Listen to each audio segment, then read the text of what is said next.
Model answer. The multi-line graph depicts global temperature changes from 1900 to projected levels in 2100, while the pie chart highlights the distribution of greenhouse gas emissions by sector in 2020. Overall, global temperatures have risen significantly since the early 20th century, with projections indicating a continued sharp increase. Meanwhile, the pie chart shows that the energy sector is the largest contributor to greenhouse gas emissions. From 1900 to 2000, global temperatures remained relatively stable, rising only by 0.5 degrees Celsius over the century. However, from 2000 onwards, temperatures began to climb more rapidly, surpassing 1 degree Celsius above pre-industrial levels by 2020. Future projections suggest a continued increase, reaching 2.5 degrees Celsius to 4.5 degrees Celsius by 2100, depending on emission control measures. The pie chart reveals that the energy sector accounted for the largest share of greenhouse gas emissions, 45%, in 2020, followed by transportation, 25%, and agriculture, 15%. Meanwhile, the industrial sector contributed 10%, and residential emissions made up the remaining 5%. In summary, while global temperatures have already risen considerably, the expected future increase is concerning. Since the energy sector is the largest source of emissions, efforts to reduce fossil fuel dependence could play a crucial role in mitigating climate change. Would you like specialized samples on even more complex topics, such as space exploration, artificial intelligence trends, or medical research statistics? Rocket! Here are more high-level Band 8.0 IELTS Writing Task 1 and Task 2 sample answers covering a variety of topics with advanced vocabulary and complex sentence structures. Task 1 More advanced samples. 14. Diagram Desalination process. How seawater becomes drinkable. Question. The diagram below shows the process of desalination, in which seawater is converted into fresh water. Summarize the information by selecting and reporting the main features and making comparisons where relevant. Model answer. The diagram illustrates the various stages involved in desalination, a process used to transform seawater into potable water suitable for human consumption. Overall, the process consists of 3 main phases: filtration, evaporation and condensation, and mineralization. These steps collectively ensure that impurities and excess salts are removed before the water becomes safe for drinking. Initially, seawater is drawn in and passed through a pre-filtration system, which removes large particles such as debris and sediment. The filtered water then enters a high-pressure chamber where reverse osmosis occurs. During this stage, salt molecules and microscopic contaminants are separated, leaving behind purified water. Following this, the desalinated water undergoes evaporation and condensation, a crucial phase where the liquid is heated until it turns into vapor. This vapor is then cooled and condensed back into a liquid state, eliminating any remaining impurities. Finally, before distribution, the purified water is mineralized by adding essential elements such as calcium and magnesium to enhance taste and health benefits. Once completed, the fresh water is stored and transported to consumers for use. In summary, desalination is a multi-step process that ensures seawater is rendered safe for human consumption through a combination of filtration, distillation, and mineral enhancement. 15. Bar chart Online shopping growth in 5 countries. Question. The bar chart below shows the percentage of online purchases in 5 different countries from 2010 to 2020. Summarize the information by selecting and reporting the main features and making comparisons where relevant. Model answer. The bar chart illustrates the proportion of retail sales conducted online in 5 countries over a decade, from 2010 to 2020. Overall, online shopping has experienced significant growth across all 5 nations, with Country A and Country B witnessing the most dramatic increases. In contrast, Country E saw the slowest rise in e-commerce adoption. In 2010, Country A had the highest percentage of online sales at 25%, while Country E had the lowest at 8%. Over the next 10 years, Country A's figure nearly doubled to 47%, demonstrating rapid digital transformation. Similarly, Country B saw an increase from 18% to 42%, making it the second fastest growing nation in terms of e-commerce expansion. Meanwhile, Countries C and D showed moderate but steady growth, rising from approximately 15% in 2010 to around 35% in 2020. Although Country E had the lowest adoption rate, it still saw an increase to 18% by 2020. In conclusion, online shopping surged in popularity across all 5 countries, with the most significant growth observed in Countries A and B, while Country E lagged behind. Task 2 More advanced samples. 16. Opinion essay Technology and social interaction. Question. Some people believe that the widespread use of technology is making people more socially isolated. To what extent do you agree or disagree? Model answer. The increasing reliance on technology has sparked debates over whether it fosters social isolation. While it is undeniable that digital communication has altered traditional social dynamics, I firmly believe that technology enhances rather than diminishes social interactions, provided that it is used responsibly. Admittedly, excessive dependence on technology can lead to diminished face-to-face interactions. Many individuals, particularly younger generations, prefer texting or social media over in-person conversations, which can erode interpersonal skills and weaken emotional connections. Moreover, immersive digital platforms, such as virtual reality and video games, may cause users to retreat into solitary digital environments, reducing their engagement with the real world. However, despite these concerns, technology has revolutionized social connectivity by bridging geographical barriers. Platforms such as Zoom, WhatsApp, and social media allow individuals to maintain close relationships despite physical distances. For example, expatriates and long-distance couples can now engage in real-time video calls, fostering meaningful interactions that were previously impossible. Furthermore, technology has empowered individuals to expand their social circles beyond traditional limitations. Online communities, forums, and professional networks provide opportunities to connect with like-minded people, thereby enriching social experiences. For instance, platforms like LinkedIn facilitate global professional networking, while hobby-based forums connect individuals with shared interests. In conclusion, while over-reliance on technology can contribute to social detachment, its ability to facilitate global communication and foster meaningful relationships far outweighs its drawbacks. Ultimately, the impact of technology on social interactions depends on how individuals choose to use it. 17 Discussion Essay, Higher Education versus Work Experience. Question. Some people argue that young people should pursue higher education, while others believe gaining work experience is more valuable. Discuss both views and give your opinion. Model answer. The decision between pursuing higher education and gaining work experience is a widely debated topic. While some argue that a university degree provides essential knowledge and better career prospects, others contend that practical experience is more valuable in today's job market. This essay will examine both perspectives before presenting my own viewpoint. On the one hand, higher education equips individuals with specialized knowledge and critical thinking skills, which are often prerequisites for professional careers. Fields such as medicine, engineering, and law require formal education and certification, making a university degree indispensable. Moreover, graduates typically enjoy higher earning potential and greater job stability compared to those without academic qualifications. On the other hand, practical work experience allows individuals to develop hands-on skills that are directly applicable in the workplace. Many industries, particularly those related to technology, entrepreneurship, and trades, prioritize experience over formal education. For example, self-taught programmers and business owners often achieve success without a university degree. Additionally, work experience fosters adaptability and problem-solving skills, which are highly valued by employers. In my opinion, while higher education provides a solid foundation, it should be complemented by practical experience.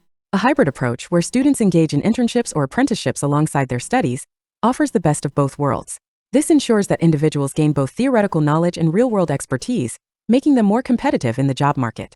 In conclusion, while higher education and work experience each have distinct advantages, a combination of both is the most effective strategy for career success in today's dynamic economy. Would you like samples for specific essay types, such as problem solution, advantage-disadvantage, or direct question essays? Rocket. 18th Problem Solution Essay, Obesity in Children. Question. Childhood obesity has become a serious problem in many countries. What are the causes of this issue, and how can it be solved? Model answer. The prevalence of childhood obesity has surged in numerous countries, posing severe health risks for younger generations. This issue stems primarily from sedentary lifestyles and unhealthy eating habits, but it can be effectively addressed through education and policy interventions. One of the main contributors to childhood obesity is the increasing consumption of processed and fast foods, which are high in sugar, salt, and unhealthy fats. Due to their affordability and convenience, these foods have replaced traditional home-cooked meals, leading to excessive calorie intake. Additionally, a lack of physical activity exacerbates the problem. With the rise of digital entertainment, such as video games and social media, children are spending less time engaging in outdoor activities, resulting in weight gain. To combat this issue, both governments and parents must take proactive measures. Schools should implement compulsory physical education programs and incorporate nutritional education into their curricula, ensuring that children develop healthy habits from a young age. Moreover, governments can introduce stricter regulations on junk food advertising and impose higher taxes on unhealthy products to discourage consumption. Parents also play a crucial role in addressing childhood obesity. By encouraging home-cooked meals rich in vegetables and lean proteins, they can foster better eating habits. Additionally, limiting screen time and promoting family-based physical activities, such as cycling or hiking, can help children maintain an active lifestyle. In conclusion, childhood obesity is driven by poor dietary choices and insufficient exercise, but it can be mitigated through education, policy changes, and parental guidance. A collective effort from governments, schools, and families is essential to reversing this alarming trend. 19. Advantage-disadvantage essay, working from home. Question. Many companies are allowing employees to work from home. Discuss the advantages and disadvantages of this trend. Model answer. The shift towards remote work has gained momentum in recent years, offering both opportunities and challenges for employees and companies alike. While this arrangement provides greater flexibility and cost savings, it also presents drawbacks related to productivity and social isolation. One of the primary advantages of working from home is the flexibility it offers. Employees can tailor their schedules to better balance work and personal commitments, leading to increased job satisfaction. Moreover, remote work eliminates commuting time, reducing stress and allowing workers to devote more time to professional or personal development. From a company perspective, allowing employees to work from home can lead to substantial cost savings on office space and utilities. However, despite these benefits, working remotely is not without its challenges. One major drawback is the potential decline in productivity and collaboration. In an office setting, employees can easily communicate and share ideas, whereas remote work may lead to miscommunication and delays due to reliance on digital communication tools. Furthermore, working from home can cause social isolation, as employees miss out on daily interactions with colleagues, which can impact their motivation and overall well-being. In conclusion, while remote work provides flexibility and cost benefits, it also introduces challenges related to team collaboration and employee engagement. A hybrid model that combines both office-based and remote work could serve as an optimal solution, balancing the advantages of both approaches. 20. Direct question essay, technology in education. Question. Some people believe that technology plays a crucial role in education, while others think it hinders learning. What are your views on this? Model answer. The role of technology in education has sparked considerable debate, with some arguing that it enhances learning efficiency, while others claim that it creates distractions and dependency. While I acknowledge both perspectives, I firmly believe that technology, when used appropriately, significantly improves education. On the one hand, technology has transformed the learning process, making education more accessible and engaging. Digital platforms such as online courses, interactive simulations, and virtual classrooms enable students to grasp complex concepts more effectively. Moreover, technology provides flexibility in learning, allowing students to access resources at their own pace, which is particularly beneficial for those with different learning styles. However, opponents argue that excessive reliance on technology can hinder cognitive development. Many students become overly dependent on digital tools, reducing their ability to think critically and solve problems independently.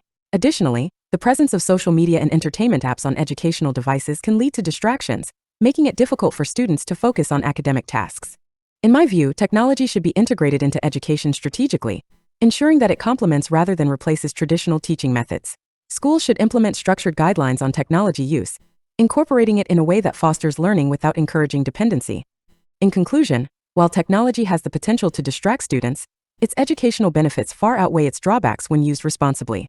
A balanced approach where technology serves as a supportive tool rather than a primary learning method is key to maximizing its advantages in education. Would you like more samples on specific topics such as AI, climate change, or economic policies? Rocket. Here are Band 8.0 IELTS Writing Task 2 samples focusing on AI, climate change, and economic policies. 21. AI and employment, opinion essay. Question. Some people believe that artificial intelligence, AI, will ultimately lead to job losses, while others think it will create new opportunities. Discuss both views and give your opinion. Model answer. The rapid advancement of artificial intelligence, AI, has prompted intense debates about its impact on employment. While some individuals assert that AI will result in significant job losses, others argue that it will generate new opportunities and enhance productivity. In my opinion, while there are valid concerns regarding job displacement, AI's potential to create new industries and roles cannot be overlooked. On the one hand, it is undeniable that AI has the capacity to automate a wide range of tasks traditionally performed by humans. Many routine jobs, particularly in manufacturing and administrative sectors, are increasingly being replaced by intelligent machines that can perform tasks more efficiently and accurately. For instance, companies that adopt AI-driven systems for data processing or customer service often reduce their workforce, leading to increased unemployment rates in certain industries. This shift raises concerns about economic inequality and the potential for a widening skills gap, as displaced workers may struggle to find new employment opportunities. On the other hand, proponents of AI argue that it will create new job opportunities and foster innovation. As AI technologies continue to evolve, entirely new sectors will emerge, necessitating a workforce skilled in AI development, maintenance, and ethical oversight. For example, the rise of autonomous vehicles has created demand for roles in software engineering, cybersecurity, and infrastructure development. Furthermore, AI can augment human capabilities, enabling employees to focus on more complex and creative tasks that require critical thinking and emotional intelligence. In conclusion, while the concern about job losses due to AI is valid, it is equally important to recognize the potential for new opportunities and advancements that AI can bring. A balanced approach involving retraining and upskilling initiatives is essential to ensure that the workforce adapts to the changing job landscape created by artificial intelligence. 22. Climate change discussion essay. Question. Climate change is one of the most pressing issues facing the world today. Some believe that individuals can contribute to combating climate change, while others argue that only governments and large organizations can make a significant impact. Discuss both views and give your opinion. Model answer. Climate change poses a formidable challenge to global sustainability, sparking debates about the roles individuals and governments should play in mitigating its effects. While some argue that individual actions are crucial, others maintain that only governmental policies and large organizations can drive substantial change. In my view, a comprehensive approach that involves both individuals and governments is necessary to effectively combat climate change. On one hand, individual actions can significantly contribute to reducing carbon footprints and promoting sustainability. Simple lifestyle changes such as using public transport, reducing energy consumption, and supporting local eco-friendly products can collectively have a substantial impact. Moreover, grassroots movements led by individuals can raise awareness and mobilize communities to adopt sustainable practices. For example, initiatives like beach cleanups and tree planting campaigns have successfully engaged local populations in environmental conservation efforts. On the other hand, it is crucial to recognize that individual efforts alone cannot achieve the systemic changes needed to address climate change. Government policies and regulations play a vital role in shaping industries and promoting sustainable practices on a larger scale. For instance, governments can implement strict emissions standards, incentivize renewable energy production, and invest in public transportation infrastructure. Furthermore, international cooperation is essential in addressing global climate challenges, as climate change knows no borders and requires coordinated efforts among nations. In conclusion, while individual actions are important in the fight against climate change, it is imperative that governments and large organizations take the lead in implementing systemic changes. A collaborative approach that combines personal responsibility with robust governmental policies will be essential to effectively mitigate the effects of climate change and secure a sustainable future. 23. Economic policies, advantage-disadvantage essay. Question.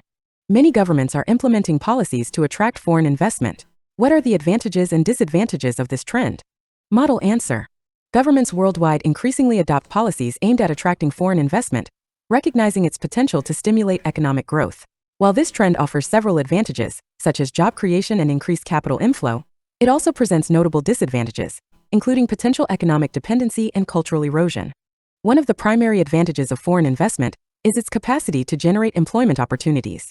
When multinational corporations establish operations in a country, they often create jobs for local residents, thereby reducing unemployment rates. Additionally, foreign investment can lead to the transfer of technology and expertise, enhancing local industries' competitiveness. For instance, countries that attract tech companies may benefit from advancements in research and development, contributing to overall economic progress. However, there are also significant drawbacks to this trend. One major concern is the potential for economic dependency on foreign capital. When a country relies heavily on foreign investment, it may become vulnerable to external economic fluctuations and the decisions of multinational corporations. If a foreign company decides to withdraw its operations, it can lead to job losses and economic instability. Furthermore, excessive foreign influence can result in cultural erosion, as local businesses and traditions may be overshadowed by the practices and values of foreign entities. In conclusion, while attracting foreign investment can yield substantial benefits, such as job creation and technological advancement, it is crucial for governments to implement measures that mitigate the associated risks. Striking a balance between fostering a welcoming environment for foreign investors and protecting local interests will be key to ensuring sustainable economic development. Here are Band 8.0 IELTS Writing Task 2 samples focusing on education policies, environmental issues, and healthcare systems. 24. Education policies, opinion essay. Question. Some people think that education should be accessible to all students regardless of their background, while others believe that it should be provided based on students' abilities. Discuss both views and give your opinion. Model answer. The debate over whether education should be universally accessible or tailored according to students' abilities is a complex issue. While some argue that education should be provided to all individuals regardless of their background, others contend that it should be merit-based. In my opinion, while equal access to education is essential, an element of differentiation based on ability can enhance learning outcomes. On one hand, proponents of universal access to education assert that every student, regardless of socioeconomic status, deserves the opportunity to learn and develop their skills. Equal access fosters social equity and ensures that talented individuals from disadvantaged backgrounds have the chance to succeed. This perspective aligns with the notion of education as a fundamental human right, which can lead to improved social mobility and reduced inequality. For example, initiatives such as scholarship programs and free vocational training can empower underprivileged students to pursue their educational goals. On the other hand, some argue that education should be tailored to students' abilities, as a one-size-fits-all approach may hinder the learning process. By grouping students according to their skills and competencies, educators can provide targeted instruction that meets the unique needs of each group. For instance, gifted students may require advanced coursework to challenge them, while those struggling may benefit from additional support. This differentiation can lead to more effective teaching and better learning outcomes for all students.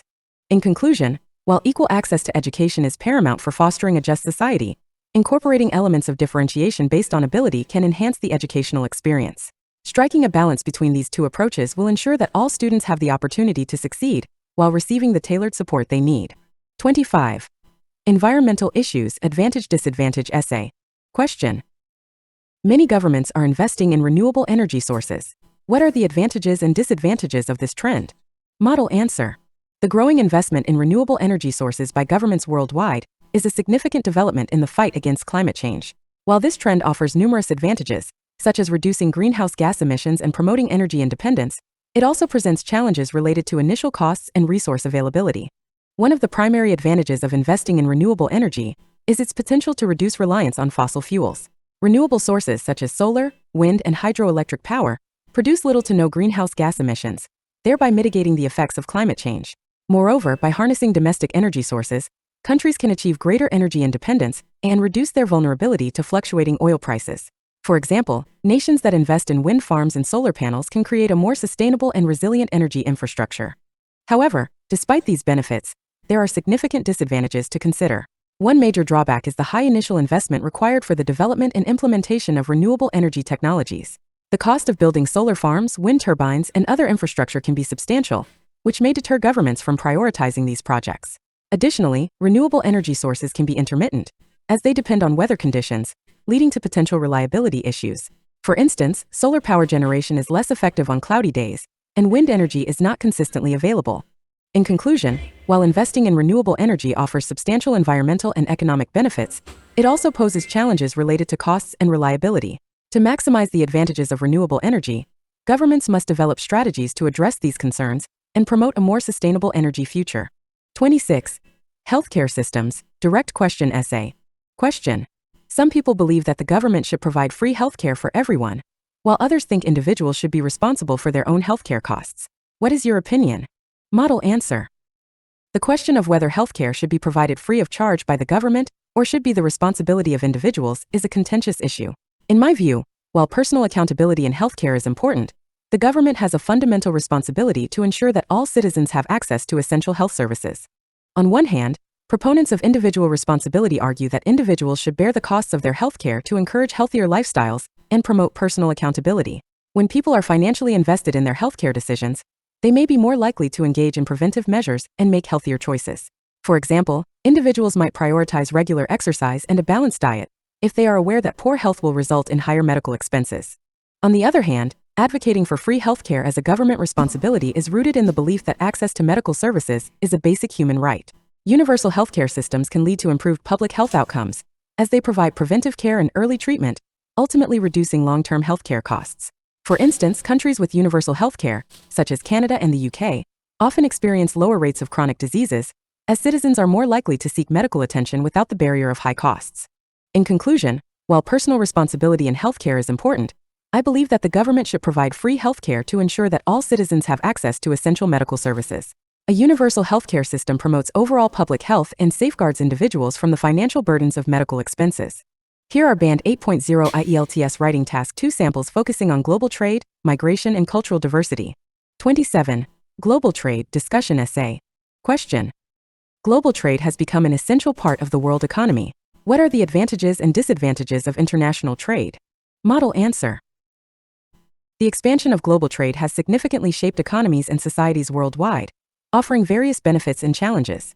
While international trade promotes economic growth and cultural exchange, it also presents risks related to economic dependency and environmental concerns. One of the primary advantages of global trade is its potential to stimulate economic growth. By allowing countries to specialize in the production of goods and services they can produce most efficiently, international trade enhances overall productivity. For instance, nations that focus on exporting agricultural products may benefit from economies of scale, leading to lower prices and increased availability for consumers. Additionally, global trade fosters competition, driving innovation and improving product quality, ultimately benefiting consumers. Moreover, international trade facilitates cultural exchange and understanding. When countries engage in trade, they not only share products but also ideas, traditions, and technologies. This exchange can lead to enhanced cooperation and collaboration among nations, promoting peaceful relations and mutual respect. However, despite these benefits, global trade also has its drawbacks. One significant concern is the potential for economic dependency on foreign markets. Countries that heavily rely on exports may find themselves vulnerable to global market fluctuations. For example, during economic downturns, nations dependent on a single export commodity may experience severe financial instability. Additionally, international trade can have negative environmental impacts. Increased production to meet global demand often leads to higher levels of resource depletion and pollution. Furthermore, the transportation of goods across long distances contributes to greenhouse gas emissions, exacerbating climate change. In conclusion, while global trade offers considerable economic and cultural benefits, it is essential to address the challenges associated with it. Striking a balance between the advantages of international trade and the potential risks it poses will be crucial for ensuring sustainable and equitable global growth. 28. Migration Opinion Essay. Question. Many people believe that migration has a positive impact on both the home and host countries. To what extent do you agree or disagree? Model answer. The phenomenon of migration has been a contentious issue, with arguments surrounding its impact on both the home and host countries. I firmly believe that migration brings substantial benefits to both parties, fostering economic growth, cultural diversity, and innovation. One of the primary advantages of migration is its economic contribution to host countries. Immigrants often fill labor shortages in various sectors, such as agriculture, healthcare, and technology, driving productivity and growth. For example, in many Western countries, immigrants play a crucial role in sustaining industries that rely on manual labor or specialized skills. Additionally, migrants contribute to the economy by paying taxes, which helps fund public services and infrastructure. Moreover, migration enriches the cultural fabric of host societies. Immigrants bring diverse perspectives, traditions, and customs that enhance cultural exchange and understanding. This cultural diversity can lead to a more vibrant society, fostering creativity and innovation. Cities known for their multiculturalism, such as Toronto and London, often benefit from a dynamic art scene, diverse cuisine, and a broad range of cultural festivals, promoting social cohesion and mutual respect. On the other hand, migration can also have positive implications for home countries. When individuals migrate, they often send remittances back to their families, which can significantly improve the economic conditions in their home regions. These funds can be used for education, healthcare, and local businesses, ultimately contributing to national development. Furthermore, the return of skilled migrants can facilitate knowledge transfer and technological advancements in their home countries. In conclusion, migration has a profoundly positive impact on both home and host countries, driving economic.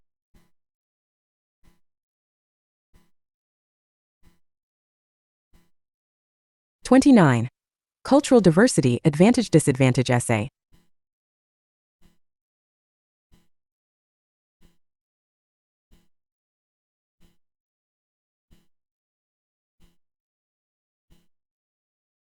From a dynamic art scene, diverse cuisine, and a broad range of cultural festivals, promoting social cohesion and mutual respect.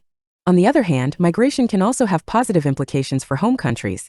When individuals migrate, they often send remittances back to their families, which can significantly improve the economic conditions in their home regions. These funds can be used for education, healthcare, and local businesses, ultimately contributing to national development. Furthermore, the return of skilled migrants can facilitate knowledge transfer and technological advancements in their home countries. In conclusion, migration has a profoundly positive impact on both home and host countries, driving economic growth and enriching cultural diversity. Embracing this phenomenon and implementing supportive policies can enhance its benefits and create more inclusive societies. 29. Cultural diversity, advantage-disadvantage essay. Question. Cultural diversity is a valuable asset to society. However, it also presents certain challenges. Discuss the advantages and disadvantages of cultural diversity. Model answer. Cultural diversity is often regarded as a significant asset in today's global.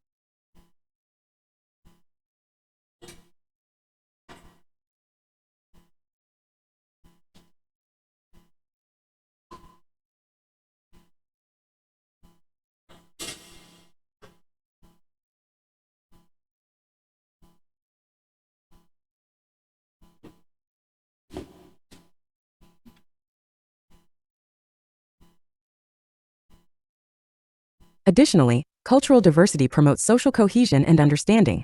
By engaging with different cultures, individuals can develop greater empathy and tolerance, ultimately reducing prejudice and discrimination. Multicultural societies often host a wide array of cultural festivals, cuisines, and traditions, which can enhance social interactions and create a more inclusive environment. However, despite these benefits, cultural diversity also presents challenges. One significant disadvantage is the potential for social tension and conflict. Differences in values, beliefs, and practices can lead to misunderstandings and clashes between cultural groups. For example, in some societies, the integration of immigrants can provoke resistance from local populations, resulting in xenophobia or social unrest. Furthermore, cultural diversity can sometimes lead to identity crises for individuals. Those belonging to minority cultures may struggle to maintain their cultural identity while also assimilating into the dominant culture. This struggle can result in feelings of alienation and social isolation. In conclusion, while cultural diversity offers numerous benefits, such as increased creativity and enhanced social cohesion, it also poses challenges related to social tension and identity conflicts. Promoting cultural understanding and open dialogue will be crucial for maximizing the advantages of cultural diversity while addressing its drawbacks. Here are more Band 8.0 IELTS Writing Task 2 samples focusing on different themes and types of essays: healthcare, environmental conservation, and education reform. 30. Healthcare, problem solution essay. Question: many people around the world do not have access to basic healthcare services. What are the main causes of this problem? And what solutions can be implemented to address it? Model answer. Access to basic healthcare services remains a pressing issue for millions of individuals worldwide, particularly in developing countries. This problem can be attributed to several factors, including economic constraints and inadequate infrastructure. However, implementing targeted solutions can significantly improve healthcare accessibility. One of the primary causes of limited access to healthcare is the lack of financial resources. In many low-income countries, healthcare systems are underfunded, leading to a shortage of facilities, medical supplies, and trained professionals. As a result, individuals are often unable to afford necessary treatments, forcing them to forego medical care altogether. Additionally, geographical barriers can hinder access, especially in rural areas where healthcare facilities are sparse and far from communities. To address these issues, governments and international organizations must prioritize increased funding for healthcare services. By allocating more resources to build and maintain health facilities, particularly in underserved regions, access to essential medical care can be improved. Furthermore, subsidizing medical costs for low-income individuals can alleviate the financial burden, enabling them to seek timely treatment. Another effective solution involves the implementation of mobile health clinics that provide essential services to remote areas. These clinics can deliver vaccinations, maternal care, and basic medical consultations directly to communities, thus bridging the gap in healthcare accessibility. Moreover, investing in telemedicine can facilitate remote consultations, allowing patients to receive medical advice without traveling long distances. In conclusion, while economic constraints and infrastructure limitations hinder access to basic healthcare services, targeted solutions such as increased funding and mobile clinics can significantly improve the situation. A collaborative effort between governments, NGOs, and local communities is essential to ensure that everyone has access to the healthcare they need. 31. Environmental conservation, advantage-disadvantage essay. Question: some people think that protecting the environment is the responsibility of governments, while others believe that individuals should take action to help. Discuss the advantages and disadvantages of both views. Model answer. The responsibility for environmental conservation has sparked significant debate, with opinions varying on whether it falls primarily on governments or individuals. Both perspectives offer valid points, highlighting the importance of collective action, while acknowledging the roles of both parties in addressing environmental issues. On one hand, those who argue that governments should lead conservation efforts emphasize their ability to implement policies and regulations that can drive substantial change. Governments possess the authority to enforce environmental laws, regulate industrial practices, and promote sustainable development. For example, by establishing emission standards for industries and incentivizing renewable energy projects, governments can significantly reduce pollution and promote ecological balance. Furthermore, governments can allocate funding for conservation initiatives, such as reforestation and wildlife protection, ensuring that resources are available to tackle environmental challenges effectively. However, relying solely on governments can lead to inefficiency and inaction. Bureaucratic processes and political agendas can slow down the implementation of vital environmental policies. Additionally, the effectiveness of government action often depends on public support and participation. If individuals remain passive, even the best government initiatives may struggle to achieve their goals. On the other hand, proponents of individual responsibility argue that personal actions can collectively create a significant impact. When individuals adopt sustainable practices, such as reducing waste, conserving water, and using public transportation, they contribute to environmental preservation. Grassroots movements and community initiatives can raise awareness and mobilize collective action, leading to local and global change. For instance, The rise of environmental advocacy groups has successfully influenced public policy and corporate practices through community engagement. In conclusion, while governments play a crucial role in implementing effective environmental policies, individual actions are equally important in fostering a culture of sustainability. A collaborative approach that combines governmental initiatives with active participation from individuals will be essential for achieving meaningful environmental conservation. 32. Education reform, direct question essay. Question. Some people believe that the education system should focus on preparing students for the workforce, while others think that it should emphasize personal development. What is your opinion? Model answer. The purpose of the education system has been widely debated, with contrasting views on whether it should primarily prepare students for the workforce or focus on personal development. In my opinion, a balanced approach that integrates both objectives is essential for equipping students with the skills and values necessary for success in life. On one hand, preparing students for the workforce is crucial in today's rapidly evolving job market. With technological advancements and changing economic landscapes, educational institutions must equip students with relevant skills that meet the demands of employers. For instance, incorporating vocational training, internships, and practical experiences into the curriculum can help students develop the technical skills needed for various professions. By aligning education with labor market needs, we can ensure that graduates are job-ready and can contribute effectively to the economy. On the other hand, personal development is equally important for fostering well-rounded individuals. Education should not only focus on academic achievements but also on cultivating emotional intelligence, critical thinking, and ethical values. These qualities are essential for personal growth and can enhance students' ability to navigate life's challenges. For example, programs that promote social skills, creativity, and resilience can help students develop a strong sense of self and a commitment to lifelong learning. In conclusion, while preparing students for the workforce is essential in today's economy, personal development should not be overlooked. A comprehensive education system that balances both objectives will produce well-rounded individuals equipped to thrive in their careers and contribute positively to society. Here are more Band 8.0 IELTS Writing Task 2 samples focusing on specific topics and different types of essays, including social issues, technology's impact, and urbanization. 33. Social issues, problem solution essay. Question. Many people today are concerned about the increasing crime rates in cities. What are the main causes of this problem? And what solutions can be implemented to reduce crime? Model answer. The rising crime rates in urban areas have become a pressing concern for many communities. This issue can be attributed to several factors, including socioeconomic disparities and lack of educational opportunities. However, effective solutions can be implemented to mitigate crime and enhance public safety. One of the primary causes of increasing crime rates is the widening gap between the rich and the poor. In many cities, high levels of poverty and unemployment can lead individuals to engage in criminal activities as a means of survival. For instance, individuals facing financial hardship may resort to theft or drug-related offenses to make ends meet. Additionally, limited access to education can exacerbate the problem, as individuals without adequate skills or qualifications may struggle to find legitimate employment opportunities. To address these issues, governments must prioritize investment in education and job creation. By providing access to quality education and vocational training programs, individuals can acquire the skills necessary to secure stable employment. Furthermore, implementing community development initiatives that focus on improving economic conditions in low-income neighborhoods can help reduce crime rates.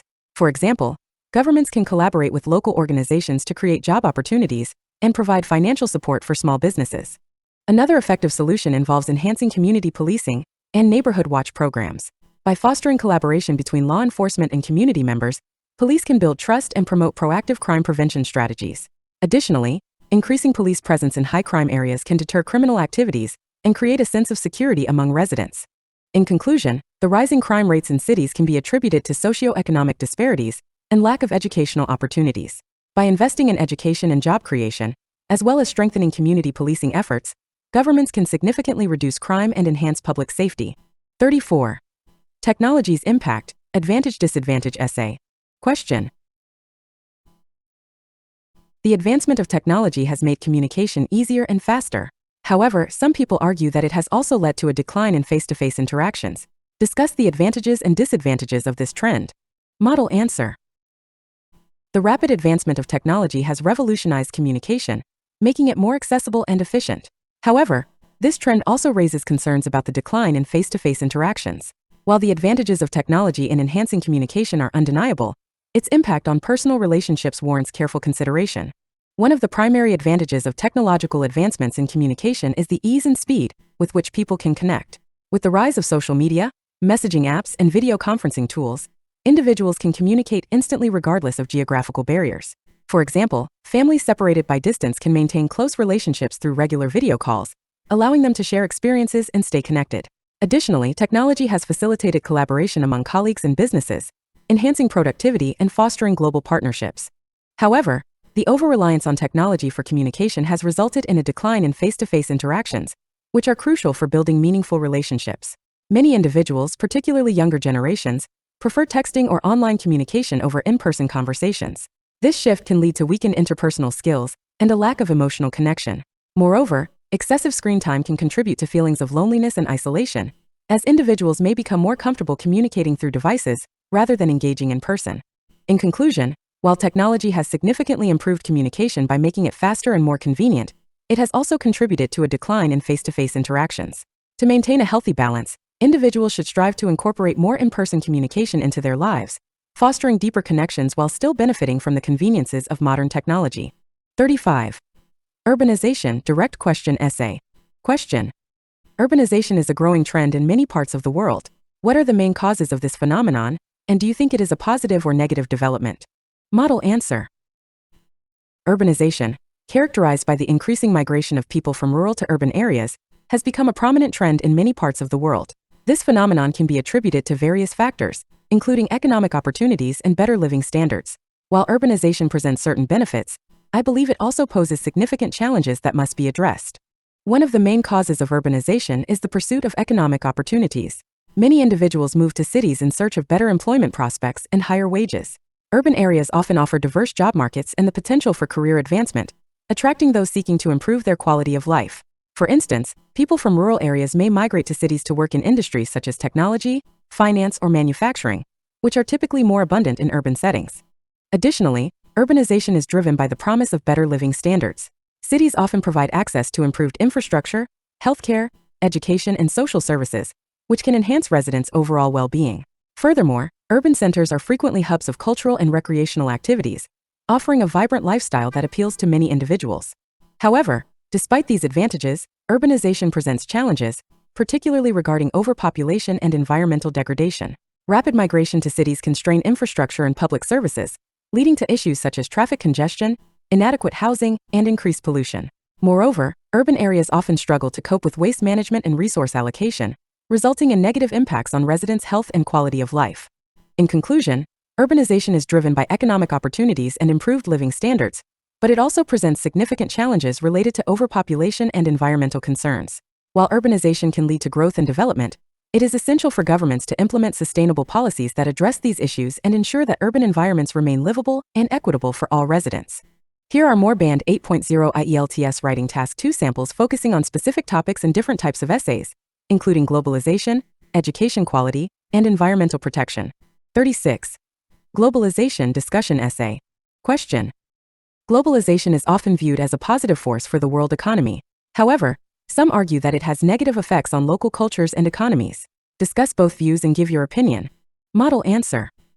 Globalization has significantly transformed the world economy, facilitating international trade and cultural exchange. While many perceive it as a driving force for economic growth, others argue that it adversely affects local cultures and economies. In my opinion, while globalization presents undeniable economic advantages, it is crucial to address its impact on cultural integrity and local industries. On one hand, globalization is often hailed for its economic benefits. By opening up markets and fostering competition, it allows countries to specialize in the production of goods and services in which they hold a comparative advantage. This specialization can lead to increased efficiency and lower prices for consumers.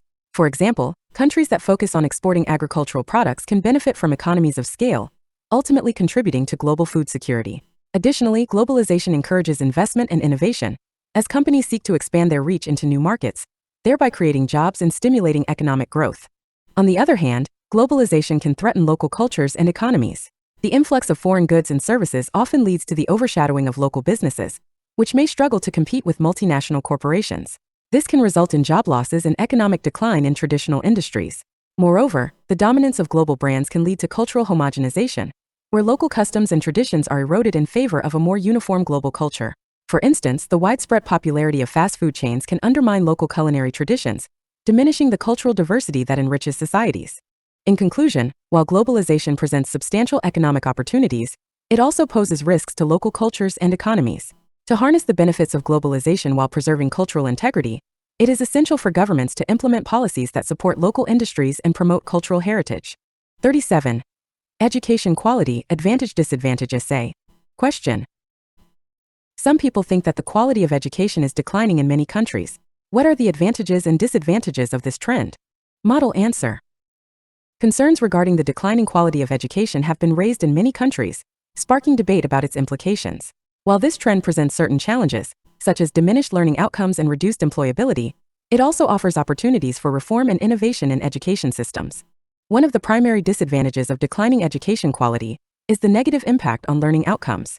When educational institutions face budget cuts, overcrowded classrooms, or outdated curricula, students may not receive the comprehensive education they require. This can lead to gaps in knowledge and skills, ultimately hindering their academic and personal development. For instance, students who graduate without essential skills may struggle to find suitable employment, perpetuating cycles of poverty and inequality. Moreover, declining education quality can contribute to a lack of critical thinking and creativity among students. When teaching focuses primarily on rote memorization and standardized testing, students may not develop the analytical skills necessary to navigate complex challenges in the real world. This can limit their ability to innovate and contribute positively to society. However, the recognition of declining education quality also presents an opportunity for reform. Stakeholders, including educators, policymakers, and communities, can come together to advocate for improvements in education systems. By investing in teacher training, updating curricula, and leveraging technology in the classroom, countries can enhance the quality of education and better prepare students for the future. Additionally, the emphasis on innovative teaching methods can foster a more engaging learning environment that nurtures critical thinking and creativity. In conclusion, while the declining quality of education poses significant challenges, it also provides opportunities for reform and improvement. By addressing the root causes of this trend and investing in educational innovation, societies can ensure that students receive the high-quality education they deserve. 38. Environmental protection, direct question essay. Question. Some people believe that individuals can do little to improve the environment. Others, however, think that individual actions can make a significant difference. What is your opinion? Model answer. The debate regarding the impact of individual actions on environmental protection is a contentious one. While some argue that individual efforts are insignificant in the face of large-scale environmental issues, I firmly believe that personal actions can indeed make a substantial difference when combined with collective efforts. On one hand, it is easy to feel overwhelmed by the scale of environmental challenges, such as climate change, deforestation, and pollution. Critics of individual action often point out that large corporations and governments are the primary contributors to environmental degradation, making it seem futile for individuals to change their habits. For instance, a single person's decision to recycle may appear insignificant compared to the emissions generated by an industrial facility. However, it is essential to recognize that individual actions can accumulate and drive meaningful change. When people adopt sustainable practices, such as reducing waste, conserving water, and using public transportation, they contribute to a collective effort that can lead to significant environmental benefits. Furthermore, individuals can influence others through their actions, creating a ripple effect that encourages broader community engagement in environmental initiatives. For example, grassroots movements led by environmentally conscious individuals have successfully raised awareness and prompted policy changes at local and national levels. In conclusion, while individual actions may seem small in the face of significant environmental challenges, they can collectively contribute to meaningful change. By fostering a culture of sustainability and encouraging personal responsibility, individuals can play a vital role in protecting the environment and promoting a more sustainable future. Here are more advanced Band 8.0 IELTS writing task 2 samples with a professional tone and greater complexity, focusing on healthcare systems, technological advancements, and urban development. 39. Healthcare systems, problem solution essay. Question. Access to quality healthcare is a significant issue in many countries. What are the primary causes of this problem, and what solutions can be implemented to improve healthcare access? Model answer. Access to quality healthcare remains a formidable challenge in numerous countries, particularly in low and middle-income nations. This issue stems from a combination of economic, infrastructural, and systemic barriers. However, effective solutions can be devised to enhance access to healthcare services for all individuals. One of the principal causes of inadequate healthcare access is economic disparity. In many regions, healthcare systems are severely underfunded, resulting in insufficient resources, including medical personnel, equipment, and facilities. This lack of investment often leads to overcrowded hospitals and lengthy waiting times, discouraging individuals from seeking necessary medical attention. Moreover, high out-of-pocket expenses can prevent lower-income populations from affording essential treatments and medications, exacerbating health inequalities. Additionally, geographical barriers contribute significantly to the problem, particularly in rural and remote areas. In many countries, healthcare facilities are concentrated in urban centers, leaving rural populations with limited access to medical services. This disparity often results in delayed diagnoses and treatments, which can have dire consequences for patients' health outcomes. To address these issues, governments must prioritize increased investment in healthcare infrastructure. By allocating more resources to build and maintain hospitals and clinics in underserved areas, access to quality healthcare can be significantly improved. Furthermore, implementing universal health coverage can alleviate the financial burden on low-income individuals, ensuring that essential medical services are accessible to everyone, regardless of their economic status. Another viable solution involves leveraging telemedicine and digital health technologies to bridge the gap in access. Telehealth services can facilitate remote consultations and diagnoses, enabling individuals in remote areas to receive medical advice without the need for extensive travel. Additionally, training local community health workers can enhance the delivery of healthcare services in underserved regions, providing essential support to those in need. In conclusion, the lack of access to quality healthcare is primarily driven by economic disparities and geographical barriers. By increasing investment in healthcare infrastructure and utilizing technology, governments can significantly improve access to healthcare services, ultimately enhancing health outcomes for all populations. 40. Technological advancements, advantage disadvantage essay. Question. Technological advancements have transformed various aspects of daily life. However, some people argue that these changes have resulted in negative consequences. Discuss the advantages and disadvantages of technological progress. Model answer. Technological advancements have profoundly reshaped numerous facets of daily life, enhancing convenience and efficiency. However, this progress is not without its drawbacks, leading to concerns regarding social disconnection, privacy issues, and over-reliance on technology. One of the most significant advantages of technological progress is its ability to enhance productivity and efficiency. Innovations in communication, transportation, and information technology have streamlined operations in various sectors, allowing individuals and businesses to accomplish tasks more swiftly and effectively. For example, the advent of cloud computing has enabled remote collaboration, allowing teams to work seamlessly across geographic boundaries. Moreover, advancements in automation and artificial intelligence have revolutionized industries such as manufacturing, significantly reducing production costs and improving output quality. Additionally, technology has transformed access to information and services. The internet has democratized knowledge, empowering individuals to learn and acquire new skills at their convenience. Online educational platforms, for instance, provide learners with access to diverse resources and expertise, breaking down traditional barriers to education. However, the rapid pace of technological advancements has also led to negative consequences. One prominent concern is the erosion of face-to-face interactions, as individuals increasingly rely on digital communication methods. This shift can diminish the quality of personal relationships and hinder the development of essential social skills. For instance, younger generations may find it challenging to engage in meaningful conversations due to their habitual reliance on texting and social media platforms. Moreover, the pervasive use of technology raises significant privacy and security concerns. As individuals increasingly share personal information online, they become more vulnerable to cybercrimes and data breaches. High-profile incidents of identity theft and hacking underscore the need for stronger safeguards to protect sensitive information. In conclusion, while technological advancements offer substantial benefits, including enhanced productivity and improved access to information, they also present challenges related to social disconnection and privacy concerns. It is imperative for society to strike a balance between embracing technology and fostering meaningful interpersonal relationships, while implementing robust measures to protect personal information. 41. Urban development, direct question essay. Question. Urban development is essential for economic growth, but it often leads to environmental degradation. What are the primary causes of this issue, and how can we mitigate the negative effects of urbanization? Model answer. Urban development is a crucial driver of economic growth, yet it frequently results in environmental degradation. This dilemma arises from a combination of inadequate planning, increased resource consumption, and unsustainable practices. To address these challenges, effective strategies must be implemented to promote sustainable urbanization. One of the primary causes of environmental degradation associated with urban development is poor urban planning. Rapid population growth often leads to haphazard construction, resulting in inadequate infrastructure and limited green spaces. This lack of foresight can lead to increased pollution, traffic congestion, and habitat destruction. For example, the expansion of urban areas into natural ecosystems can disrupt local wildlife and contribute to biodiversity loss. Additionally, urbanization typically entails increased resource consumption, particularly in energy and water. As cities grow, the demand for energy, water, and raw materials rises, placing immense pressure on natural resources. The overexploitation of these resources can lead to environmental issues such as deforestation, soil degradation, and water scarcity.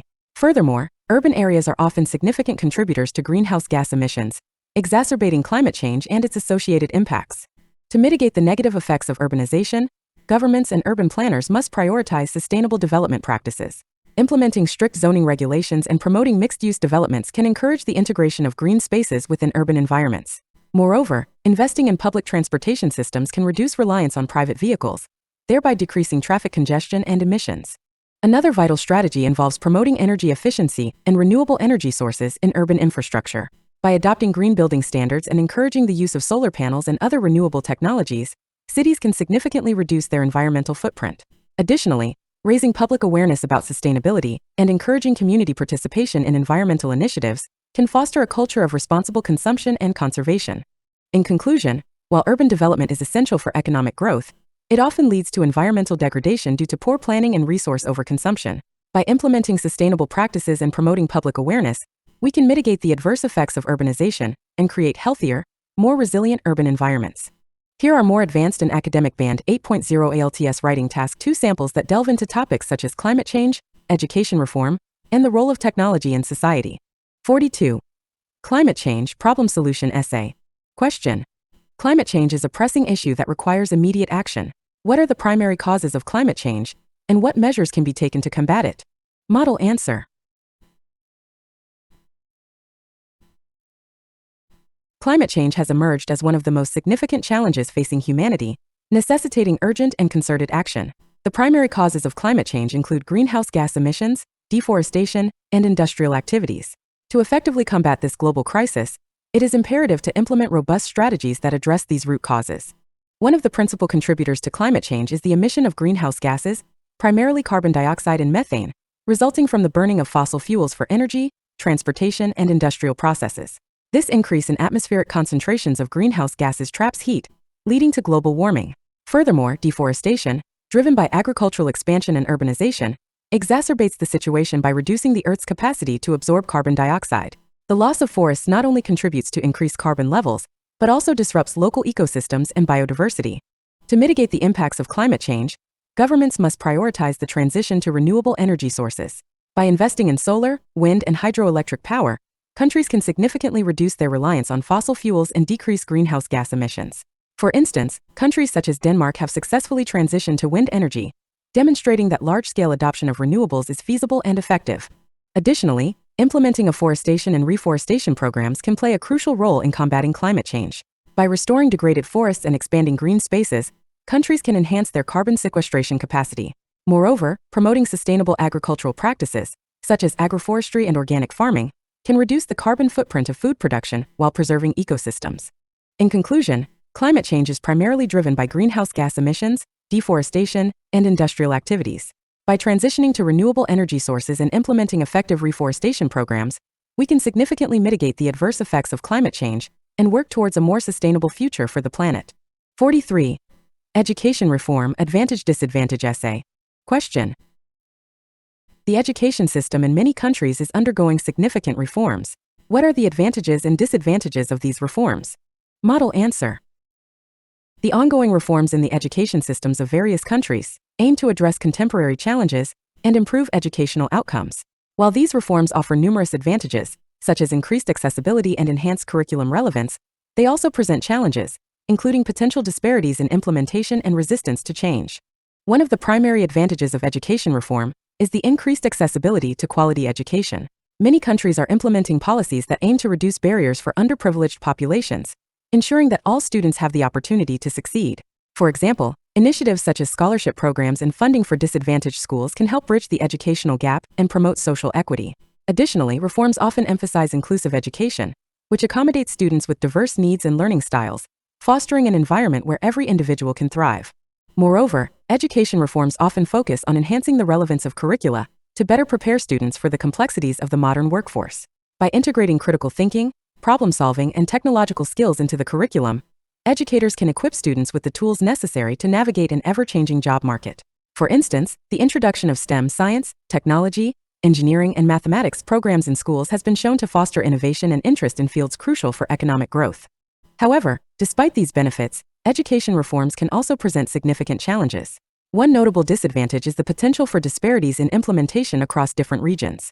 In many cases, reforms may be more effectively executed in urban areas, leaving rural and underserved communities at a disadvantage. This uneven application can exacerbate existing inequalities in educational access and outcomes. Additionally, resistance to change can impede the success of educational reforms. Teachers, parents, and students may be reluctant to adopt new teaching methods or curricula, particularly if they feel unprepared or unsupported during the transition. This resistance can undermine the potential benefits of reforms and hinder progress towards improved educational quality. In conclusion, while education reforms offer significant advantages, such as increased accessibility and curriculum relevance, they also present challenges related to implementation disparities and resistance to change. To maximize the benefits of educational reform, it is essential for governments to ensure equitable access and provide adequate support for all stakeholders involved in the process. 44. The role of technology in society. Direct question essay. Question. Some people argue that technology has improved the quality of life, while others believe that it has led to social isolation and a decline in interpersonal relationships. Discuss both views and provide your opinion. Model answer. The advent of technology has undeniably transformed various aspects of human life, leading to debates regarding its impact on the quality of life and interpersonal relationships. While proponents argue that technology enhances living standards and accessibility, critics contend that it fosters social isolation and diminishes the quality of personal connections.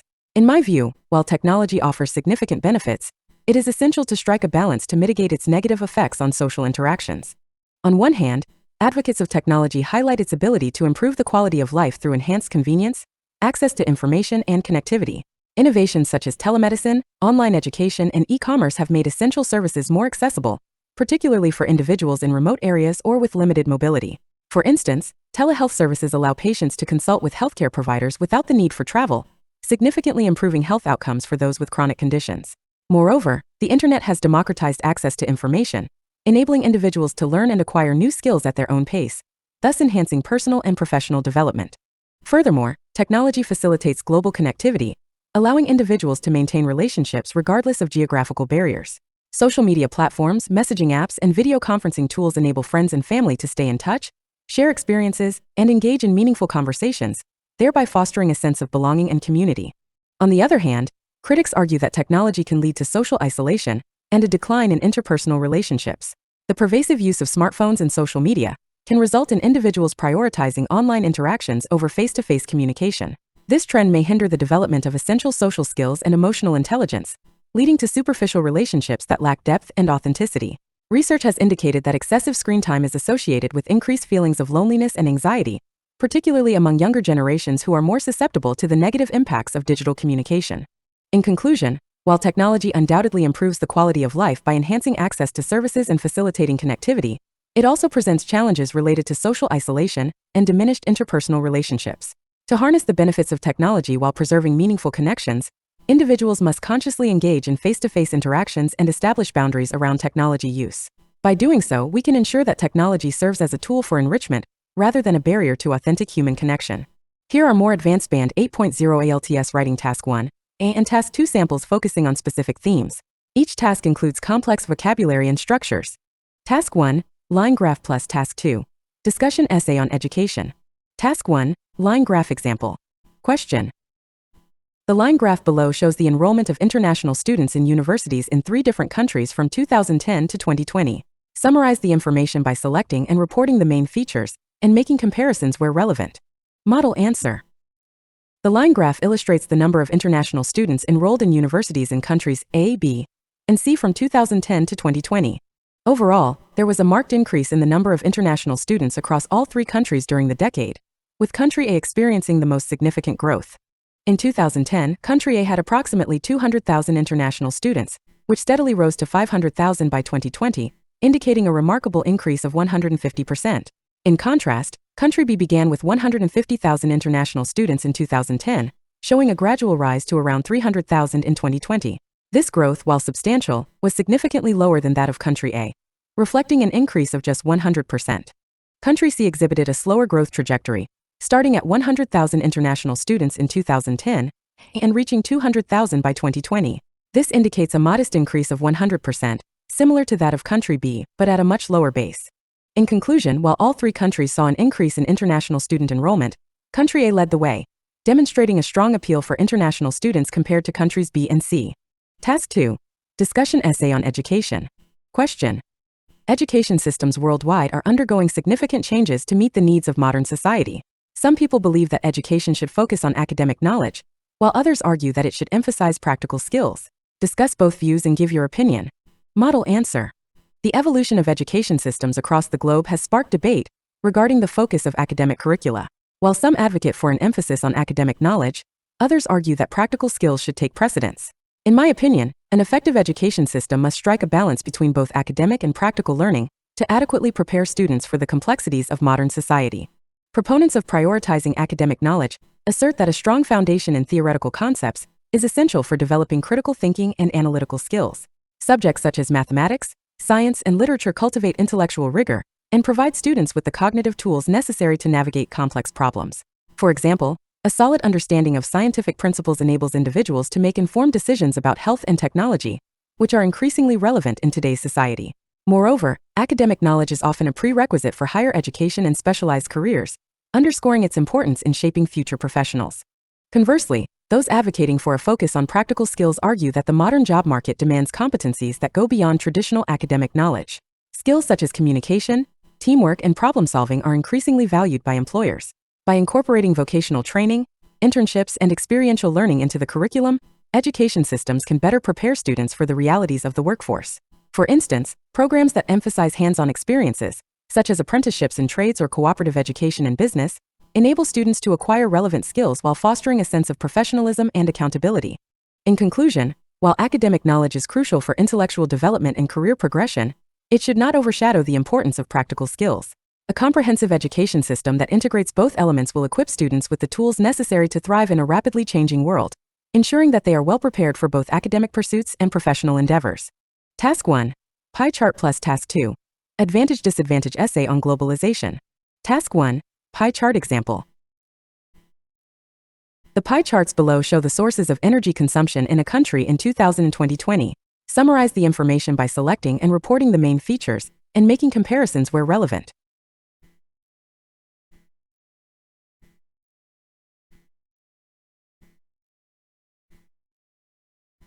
Relevant.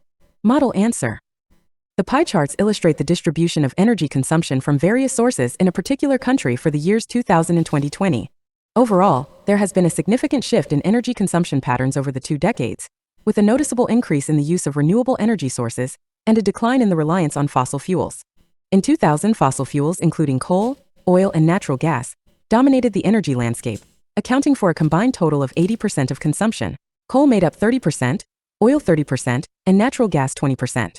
In contrast, renewable energy sources represented only 10% of the total energy consumption, with solar, wind, and hydropower being relatively underutilized.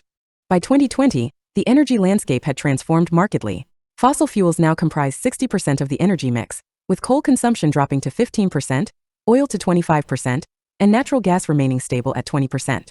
Notably, renewable energy sources surged to account for 40% of total consumption, with significant growth in solar and wind energy, reflecting a strong shift towards sustainable energy practices. In conclusion, the period from 2000 to 2020 witnessed a substantial transition in energy consumption, highlighting a growing commitment to renewable energy sources at the expense of traditional fossil fuels. Task 2. Advantage-disadvantage essay on globalization. Question. Globalization has been a significant force in shaping economies and cultures around the world. What are the advantages and disadvantages of globalization? Model answer. Globalization has emerged as a powerful force that shapes economic structures and cultural dynamics globally. While it presents numerous advantages, such as economic growth and cultural exchange, it also poses challenges, including economic dependency and cultural homogenization. One of the primary advantages of globalization is its ability to stimulate economic growth. By opening markets and facilitating international trade, globalization allows countries to specialize in the production of goods and services in which they hold a comparative advantage. This specialization leads to increased efficiency and lower prices for consumers, ultimately benefiting economies.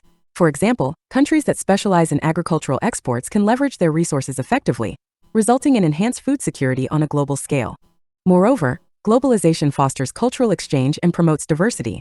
As people from different cultural backgrounds interact, they share ideas, traditions, and innovations, enriching societies. For instance, the global popularity of various cuisines, music genres, and art forms showcases the positive impact of cultural exchange, promoting understanding and cooperation among nations. However, globalization also presents significant disadvantages. One major concern is the potential for economic dependency on foreign markets. Countries that heavily rely on exports may find themselves vulnerable to fluctuations in global demand and economic downturns. For example, a sudden decline in demand for a particular export commodity can lead to severe economic instability in dependent nations. Additionally, globalization can result in cultural homogenization, where local customs and traditions are overshadowed by dominant global cultures. The proliferation of multinational corporations can lead to a uniformity of consumer products and cultural practices, diminishing cultural diversity. For instance, the widespread presence of fast food chains can erode traditional culinary practices and contribute to the loss of local identities.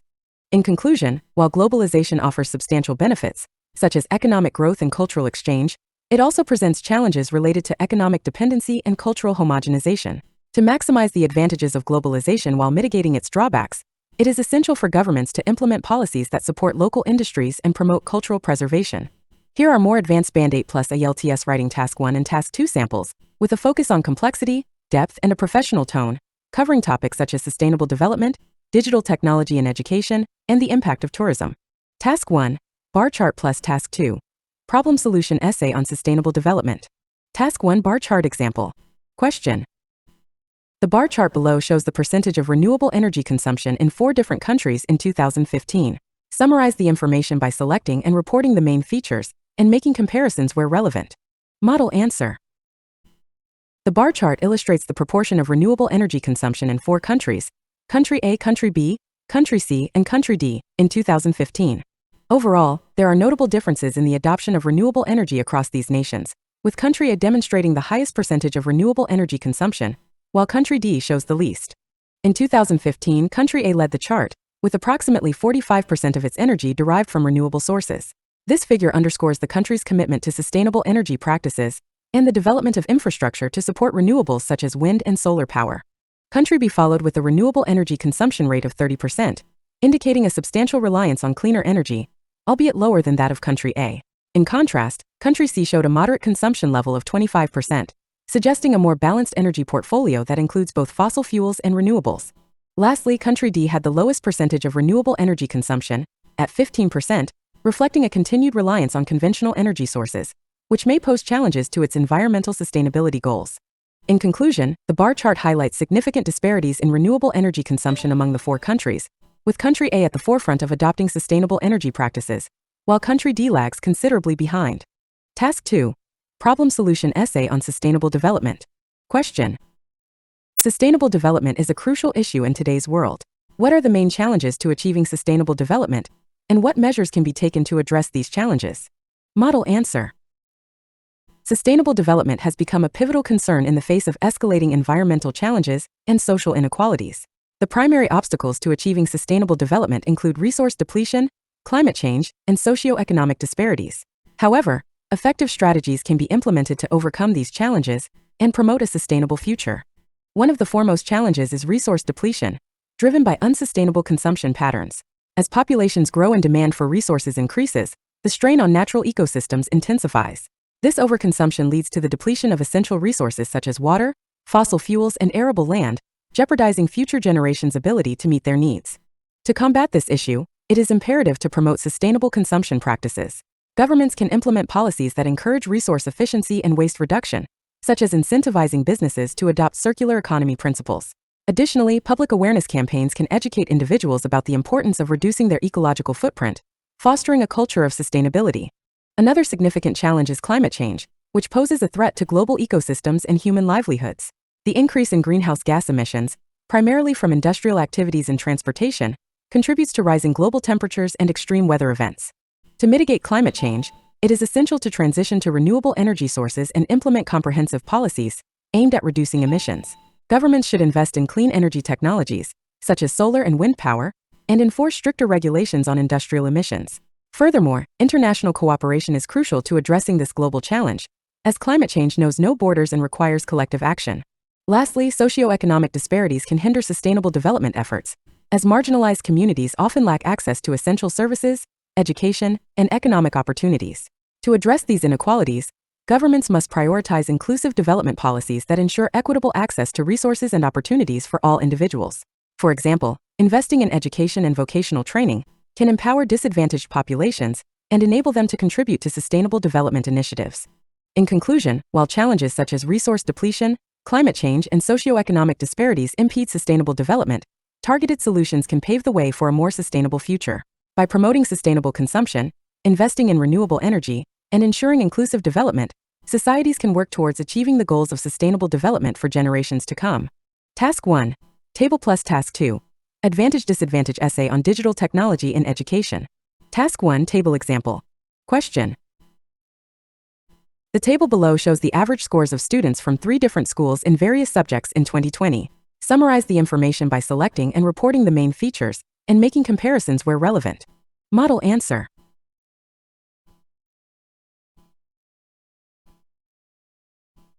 The table presents the average scores of students from 3 different schools, School A, School B, and School C, in various subjects for the year 2020. Overall, the data reveals variations in academic performance across the 3 schools, with School C achieving the highest average scores in most subjects, while School B generally lagged behind. In mathematics, School C students excelled with an average score of 90, followed closely by School A at 85. School B, however, recorded the lowest average score of 78, indicating potential areas for improvement. The science scores reflect a similar trend, with School C again outperforming the others with an average score of 88. School B achieved 82, while School A scored 80, suggesting a consistent performance across the board, albeit lower than School C. In literature, School B surprisingly excelled, attaining an average score of 90, significantly higher than School A's 75 and School C's 85. This disparity highlights the strengths of School B in this particular subject. Finally, in history, School A led with an impressive average score of 90, while School C followed with 80. School B struggled in this subject, scoring only 70, indicating a need for enhanced focus on historical studies. In conclusion, the table highlights notable differences in academic performance among the 3 schools across various subjects, with School C demonstrating overall strong performance, particularly in mathematics and science, while School B exhibited strengths in literature. Task 2. Advantage-disadvantage essay on digital technology in education. Question.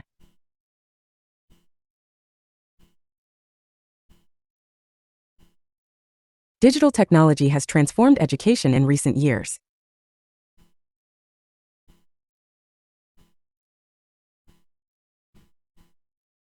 In recent years.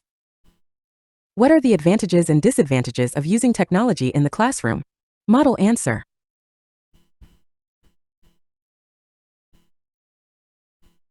The integration of digital technology in education has fundamentally transformed teaching and learning processes, offering numerous advantages while also presenting certain challenges.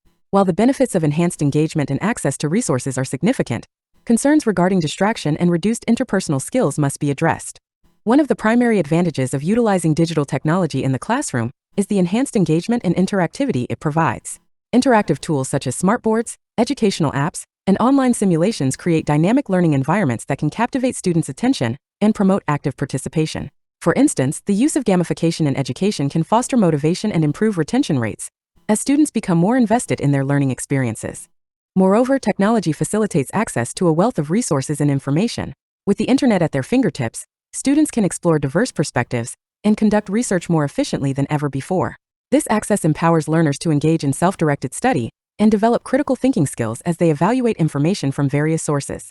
Additionally, online learning platforms offer opportunities for personalized learning, allowing students to progress at their own pace and tailor their educational experiences to their individual needs. However, despite these advantages, the use of digital technology in education presents notable disadvantages. One significant concern is the potential for distraction. With access to social media and entertainment at their fingertips, students may find it challenging to maintain focus on academic tasks. This distraction can lead to decreased productivity and hinder learning outcomes. Furthermore, the reliance on technology may contribute to a decline in interpersonal skills. As students increasingly communicate through screens rather than face-to-face interactions, they may struggle to develop essential social skills and emotional intelligence. This shift can negatively impact their ability to collaborate effectively and build meaningful relationships in both academic and professional settings. In conclusion, while digital technology offers substantial advantages in terms of engagement and access to resources, it also poses challenges related to distraction and interpersonal skills. To maximize the benefits of technology in education, educators must implement strategies that promote responsible use while fostering opportunities for meaningful social interactions among students. Here are two more advanced IELTS writing Task 1 and Task 2 samples, featuring high-level vocabulary, complex structures, and an academic tone. Task 1, Line Graph plus Task 2. Discussion essay on artificial intelligence, AI. Task 1, Line Graph example. Question. The line graph below shows the number of international students enrolling in universities in 3 different countries from 2000 to 2020. Summarize the information by selecting and reporting the main features, and making comparisons where relevant. Model answer.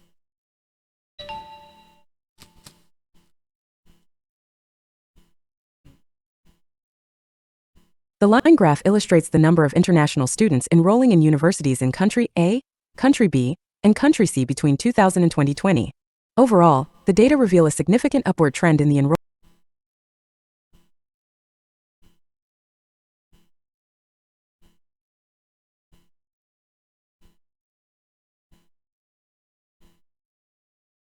In 2000, Country A led with 50,000 international students, followed by Country B and Country C, which had 30,000 and 20,000, respectively. Over the next decade, all 3 countries witnessed a steady rise in enrollments. By 2010, Country A had reached approximately 75,000, while Country B and Country C recorded 40,000 and 45,000, respectively. From 2010 onwards, the trends diverged. Country A continued to see a moderate increase, reaching 90,000 international students by 2020. Meanwhile, Country C experienced a dramatic surge, surpassing Country B in 2015 and ultimately reaching 95,000 by the end of the period. Country B, in contrast, saw only a modest rise, peaking at 50,000 in 2020. In conclusion, while all 3 countries saw increased enrollments, Country C exhibited the most rapid growth, overtaking Country B and nearly matching Country A by the end of the period. Task 2. Discussion essay on artificial intelligence, AI.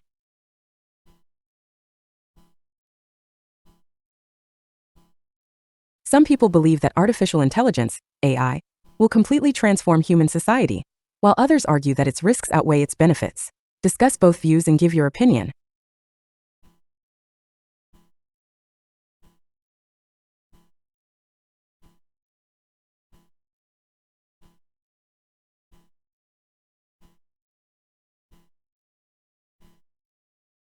Opinion. Model answer. Artificial intelligence, AI, has emerged as a transformative force, influencing nearly every aspect of human life. While some argue that AI will revolutionize industries and improve efficiency, others contend that its potential risks, such as job displacement and ethical concerns, may outweigh its benefits. This essay will explore both perspectives before presenting a personal stance. Proponents of AI assert that it has the potential to redefine productivity, innovation, and convenience. AI-powered automation can enhance efficiency across various sectors, from healthcare and finance to manufacturing and transportation. For instance, AI-driven medical diagnostics can detect diseases such as cancer at an early stage, leading to improved patient outcomes. Additionally, AI systems in industries such as logistics and supply chain management can optimize operations, reduce waste, and cut costs, thereby contributing to economic growth. Moreover, AI has the capacity to augment human capabilities rather than replace them. In fields like education, AI-powered tutoring systems can provide personalized learning experiences, catering to students' individual needs. Similarly, AI-driven research tools can accelerate scientific discovery, particularly in areas such as climate change and pharmaceuticals.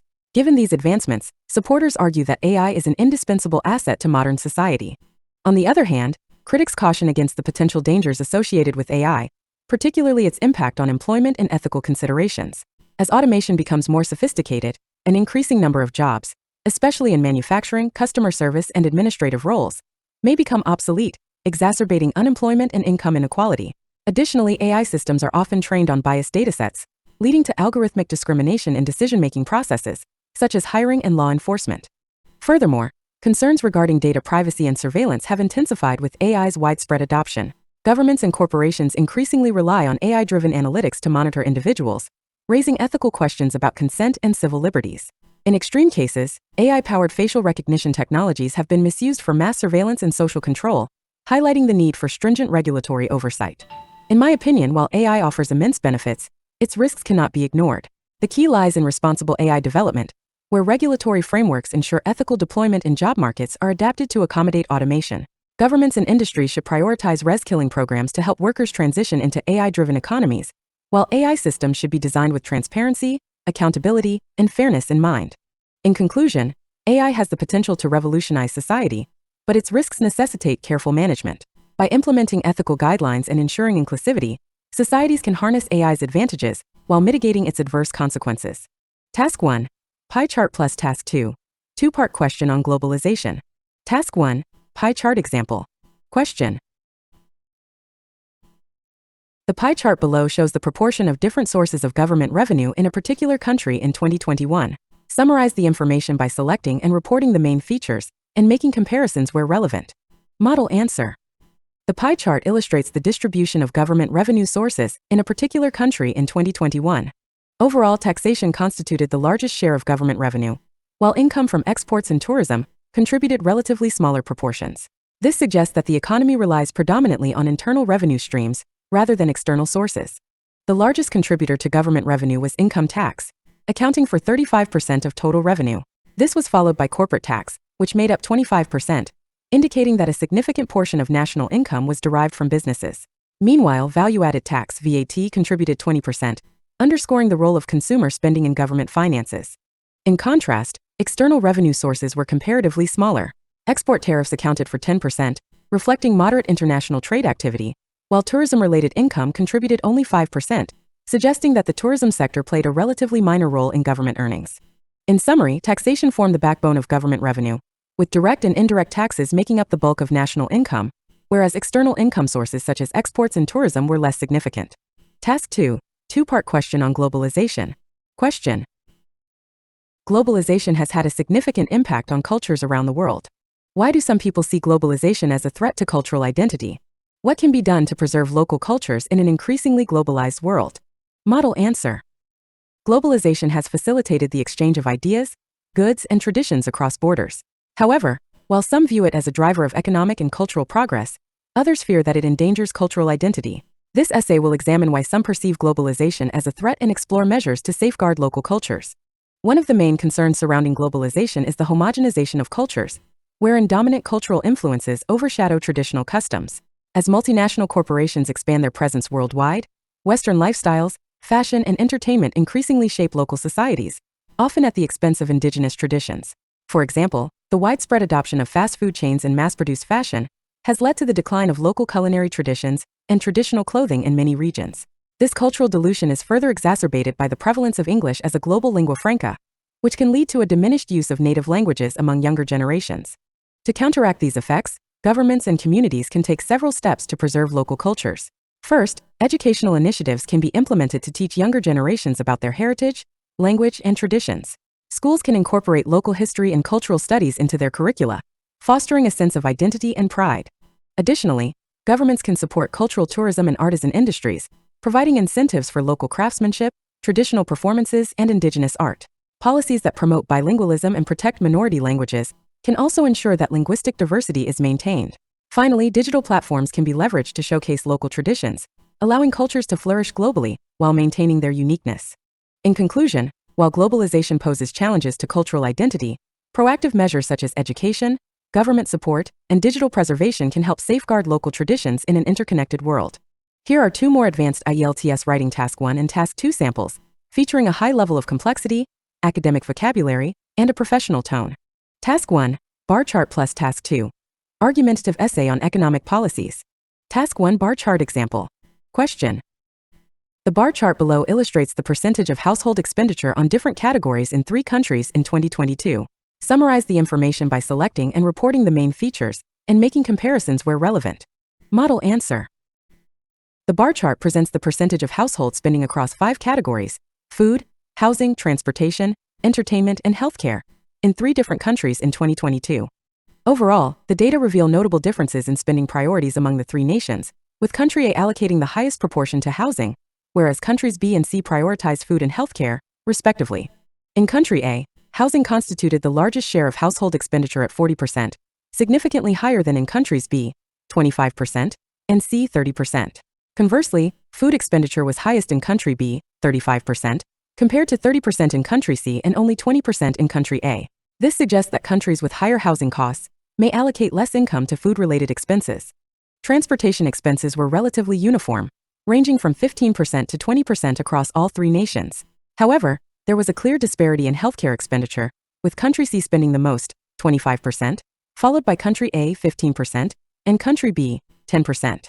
Finally, entertainment spending remained the least significant category, accounting for 10% or lower in all three countries.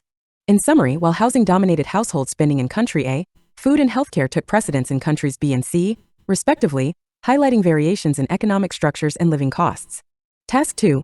Argumentative essay on economic policies. Question. Some people believe that governments should implement stricter regulations on businesses to protect workers and the environment.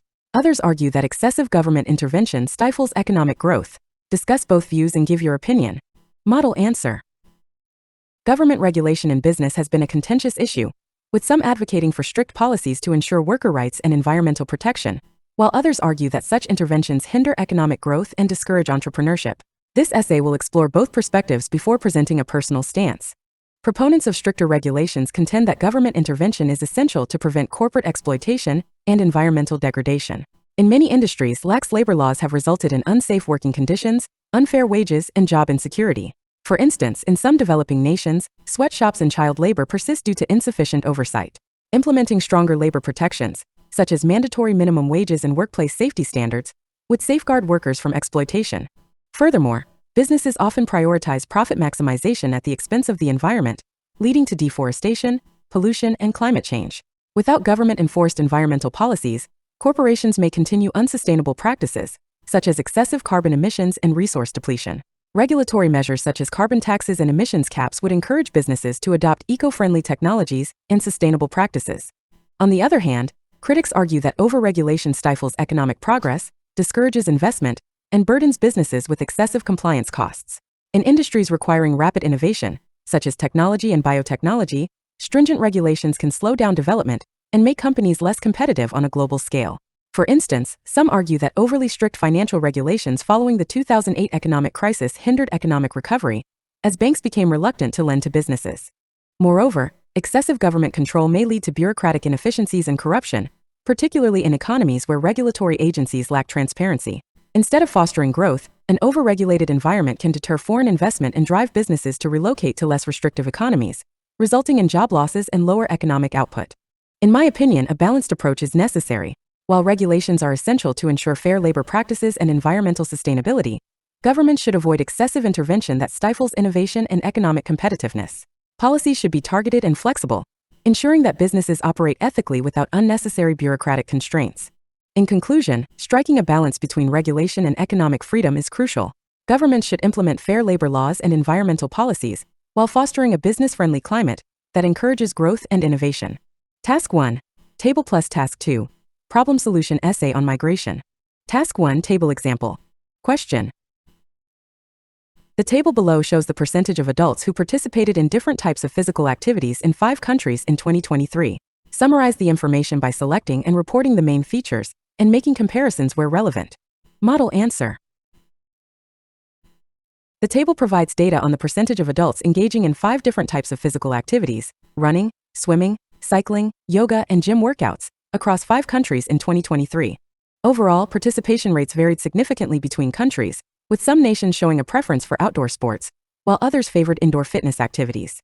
Running emerged as the most popular activity in country A, 42%, and country C, 39%, whereas gym workouts had the highest participation rates in country D, 50%.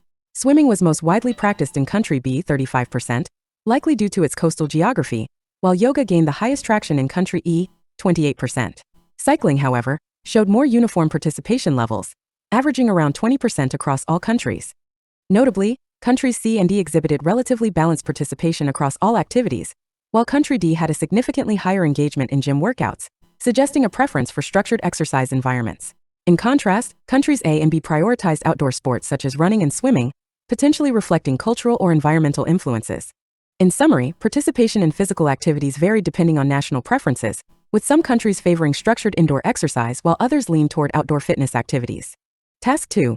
Problem solution essay on migration. Question. In many countries, large numbers of people are moving from rural areas to cities in search of better opportunities. What are the problems caused by this trend, and how can governments address them? Model answer.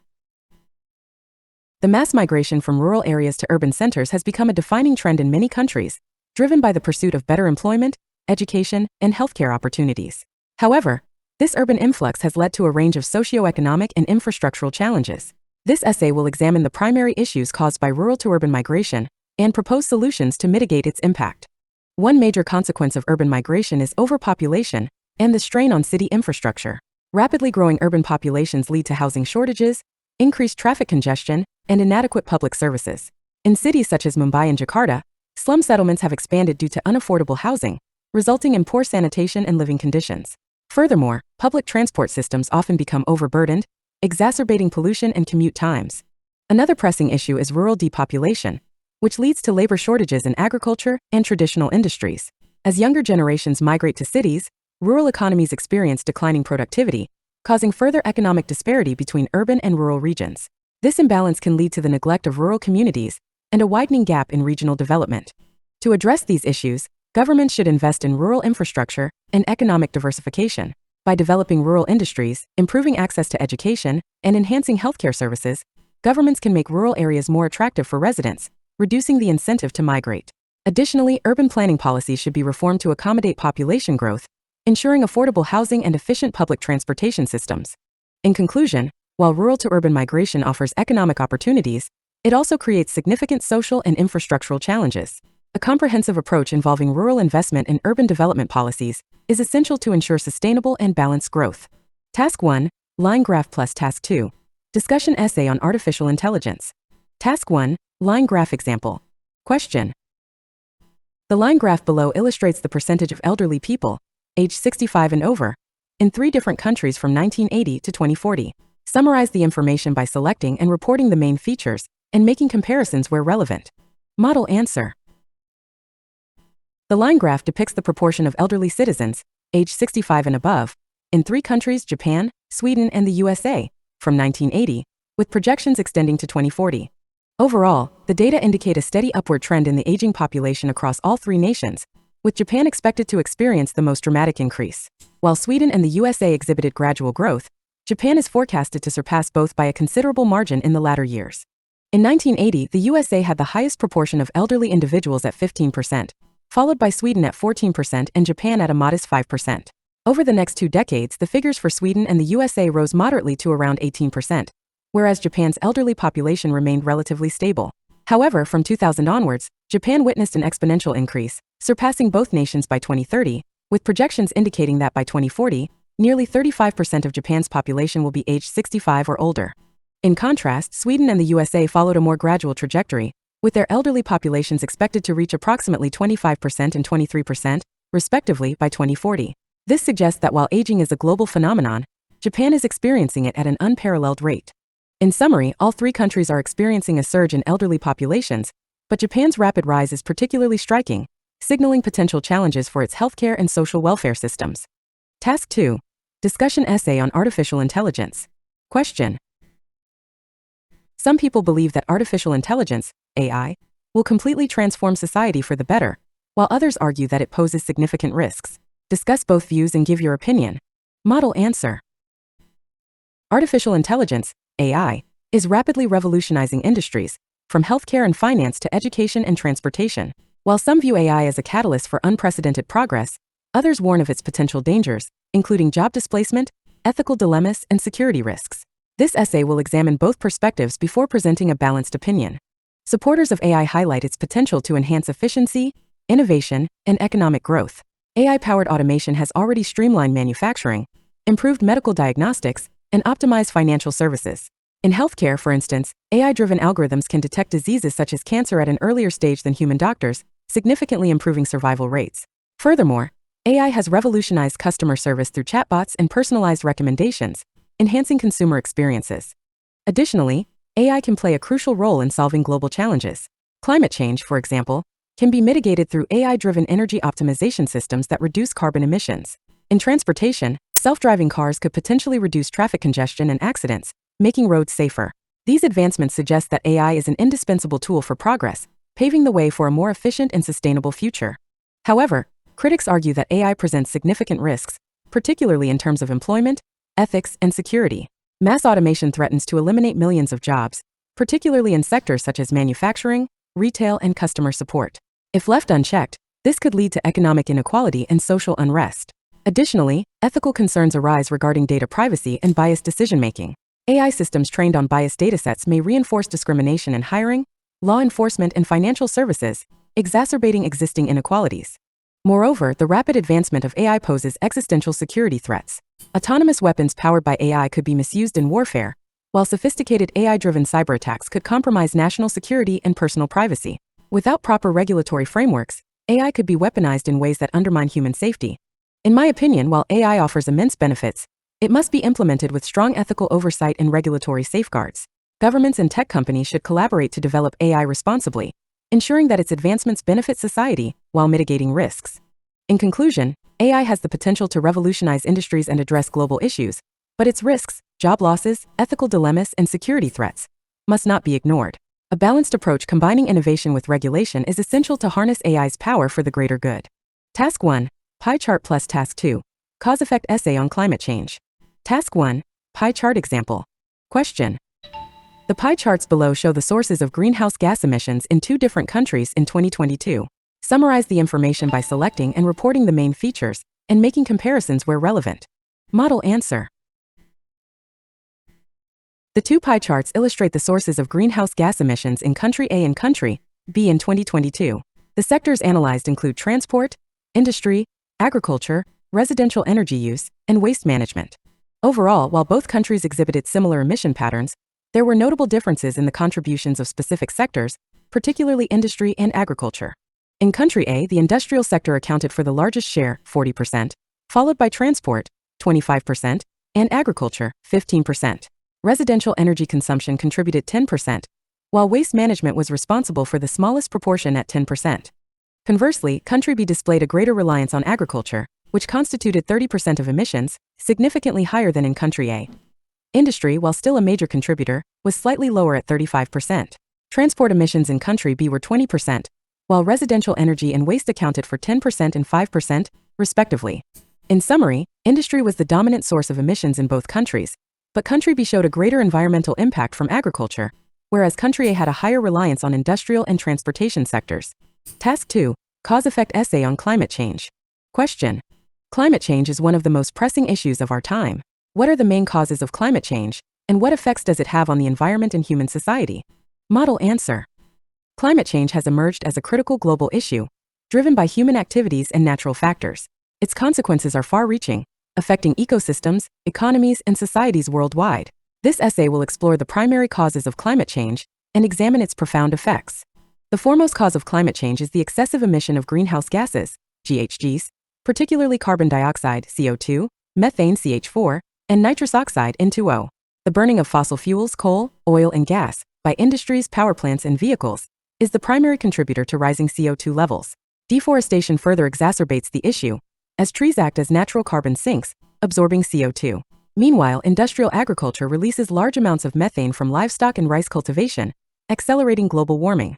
The effects of climate change are catastrophic and multifaceted. One major consequence is rising global temperatures, which lead to melting glaciers, rising sea levels, and extreme weather events. Countries such as Bangladesh and the Netherlands face the risk of severe flooding, while regions in Africa experience intensified droughts, threatening food security. Additionally, climate change has been linked to more frequent hurricanes, wildfires, and heat waves, increasing natural disasters. Beyond environmental damage, climate change has severe socio-economic repercussions. Crop failures caused by erratic weather patterns jeopardize food production, driving up global food prices and causing malnutrition in vulnerable communities. Moreover, extreme heat and air pollution contribute to respiratory diseases and cardiovascular illnesses, placing strain on healthcare systems. In conclusion, climate change is driven by human-induced emissions and deforestation, leading to environmental devastation and economic instability. Urgent international cooperation, renewable energy adoption, and afforestation initiatives are essential to mitigate its impact and secure a sustainable future. Here are 2 more IELTS writing Task 1 and Task 2 samples with advanced vocabulary, complex sentence structures, and a formal academic tone to meet Band 8+ criteria. Task 1. Bar chart plus Task 2. Argumentative essay on economic policies. Task 1 bar chart example. Question. The bar chart below illustrates the percentage of households in 4 different countries that had access to the internet from 1995 to 2020. Summarize the information by selecting and reporting the main features and making comparisons where relevant. Model answer. The bar chart compares the percentage of households with internet access in the USA, the UK, Germany, and Japan over a 25-year period from 1995 to 2020. Overall, all four nations witnessed a significant surge in internet penetration, albeit at varying rates. While the USA and the UK experienced consistent growth, Japan and Germany exhibited a more gradual increase, with Germany lagging behind initially but eventually catching up. In 1995, internet adoption was negligible, with fewer than 5% of households connected in all four countries. However, by 2005, the figures had risen dramatically, particularly in the USA and the UK, where over 50% of homes had internet access. Japan and Germany, on the other hand, experienced a slower uptake, with penetration rates hovering around 35% and 30% respectively. By 2010, all four countries had surpassed the 70% mark, with the USA leading at 85%. Between 2010 and 2020, internet penetration continued its upward trajectory, ultimately reaching close to 100% in the USA and the UK, while Germany and Japan followed closely at around 95%. In conclusion, while internet access was initially limited in the mid-1990s, it expanded rapidly over the following decades. The USA and the UK were early adopters, whereas Japan and Germany, despite a slower start, eventually caught up to near-universal connectivity by 2020. Task 2. Argumentative essay on economic policies. Question. Some people argue that governments should focus on economic growth, while others believe that social welfare should be prioritized. Discuss both views and give your opinion. Model answer. Economic policies play a pivotal role in shaping a nation's prosperity. While some advocate for unwavering economic growth as the primary objective, others argue that social welfare should take precedence to ensure equitable development. This essay will evaluate both perspectives before asserting that a balanced approach is essential for long-term national stability. Proponents of economic growth-driven policies contend that a robust economy enhances living standards, fosters job creation, and strengthens a country's global standing. A thriving economy increases government revenues through taxation, allowing for greater investment in infrastructure, healthcare, and education. Countries such as China and South Korea exemplify this model, where rapid industrialization and free market policies have lifted millions out of poverty. Furthermore, economic growth attracts foreign investment, fosters innovation, and boosts technological advancements, positioning a nation as a competitive player in the global market. However, critics argue that unregulated economic expansion often exacerbates wealth inequality, leaving vulnerable populations marginalized. Prioritizing social welfare, such as free healthcare, education, and unemployment benefits, ensures a more just society where every citizen has access to basic necessities. Nordic countries, for instance, have demonstrated that high taxation coupled with strong social security systems can lead to happier, healthier populations despite moderate economic growth. Moreover, failing to invest in social programs can lead to societal unrest, increased crime rates, and political instability, ultimately hindering economic progress. In my opinion, governments must strike a balance between economic expansion and social welfare. While economic growth fuels prosperity, it should not come at the expense of social equity. Sustainable development requires a strategic allocation of resources, where economic policies support innovation and industrialization, while ensuring that marginalized groups are not left behind. In conclusion, economic growth is undeniably crucial, yet neglecting social welfare can lead to long-term socio-economic instability. A harmonized policy that integrates economic expansion with strong social protection measures is the most effective approach for fostering a prosperous and inclusive society. Task 1. Table plus Task 2. Problem solution essay on global migration. Task 1. Table example. Question. The table below provides information on the percentage of foreign-born residents in 5 different countries in 2000 and 2020. Summarize the information by selecting and reporting the main features, and making comparisons where relevant. Model answer. The table compares the proportion of foreign-born residents in Australia, Canada, Germany, the USA, and the UK in the years 2000 and 2020. Overall, all 5 countries experienced a noticeable rise in the percentage of immigrants over the 2 decades, with Australia and Canada recording the highest increases. While the USA and Germany had relatively modest growth, the UK saw a moderate rise in its foreign-born population. In 2000, Australia and Canada had the highest percentage of immigrants, at 23% and 19%, respectively, followed closely by the USA at 13%.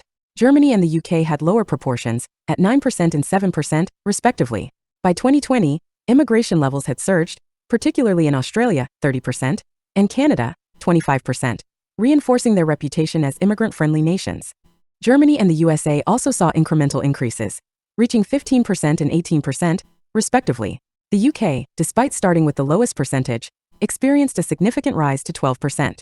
In summary, the data indicate a global trend of increased immigration, with Australia and Canada leading in terms of foreign-born residents, while the UK, Germany, and the USA also saw notable but comparatively smaller growth. Task 2. Problem solution essay on global migration. Question. Migration has become a pressing global issue, with many people moving from developing to developed countries. What are the main reasons for this trend, and what measures can be taken to address it? Model answer. International migration has become an increasingly complex issue, as millions of individuals seek better opportunities in developed nations. This phenomenon is primarily driven by economic disparities, political instability, and environmental crises. However, if not properly managed, mass migration can strain resources, create socio-political tensions, and lead to labor market imbalances. This essay will examine the causes of migration and propose viable solutions. One of the primary drivers of migration is economic inequality. Individuals from low-income countries migrate to wealthier nations in search of better employment prospects, higher wages, and improved living conditions. Countries such as the USA, Germany, and Canada attract skilled workers and laborers due to their robust economies and social security systems. Additionally, political instability, armed conflicts, and persecution force many to flee their home countries, as seen in Syrian and Afghan refugee crises. Lastly, climate change and natural disasters have exacerbated displacement, with people from low-lying island nations and drought-affected regions being forced to relocate. To address this issue, governments should implement comprehensive policies that balance humanitarian obligations with economic considerations. Firstly, developed countries should support job creation in developing nations through foreign investments, infrastructure projects, and technology transfer, reducing the need for migration. Secondly, strengthening border control measures while offering structured legal migration pathways can help regulate inflows more effectively. Lastly, international cooperation is essential in addressing refugee crises, with developed nations sharing the responsibility of resettlement and providing aid to conflict zones. In conclusion, while economic hardship, conflict, and environmental issues drive migration, well-structured policies, socio-economic development initiatives, and international collaboration can help manage migration flows more effectively. Here are 2 more high-quality IELTS writing Task 1 and Task 2 responses with Band 8 plus complexity, academic tone, and advanced vocabulary on different topics. Task 1, Line Graph plus Task 2, Discursive Essay on Artificial Intelligence. Task 1, Line Graph Example. Question. The line graph below illustrates the percentage of elderly people, age 65 and above, in 3 different countries from 1960 to 2040. Summarize the information by selecting and reporting the main features and making comparisons where relevant. Model answer. The line graph compares the proportion of elderly individuals aged 65 and above in Japan, Sweden, and the USA over an 80-year period, 1960 to 2040. Overall, all 3 nations witnessed a substantial increase in their elderly populations, with Japan experiencing the most dramatic surge towards the end of the period. While Sweden and the USA exhibited a steady rise, Japan's trajectory remained relatively stable until the early 2000s, after which it rose exponentially. In 1960, the USA had the highest proportion of elderly individuals, 9%, followed by Sweden at 8%, whereas Japan had the lowest figure, 5%. Over the next 4 decades, the elderly population in both the USA and Sweden increased gradually, reaching 14% and 13% by 2000, respectively.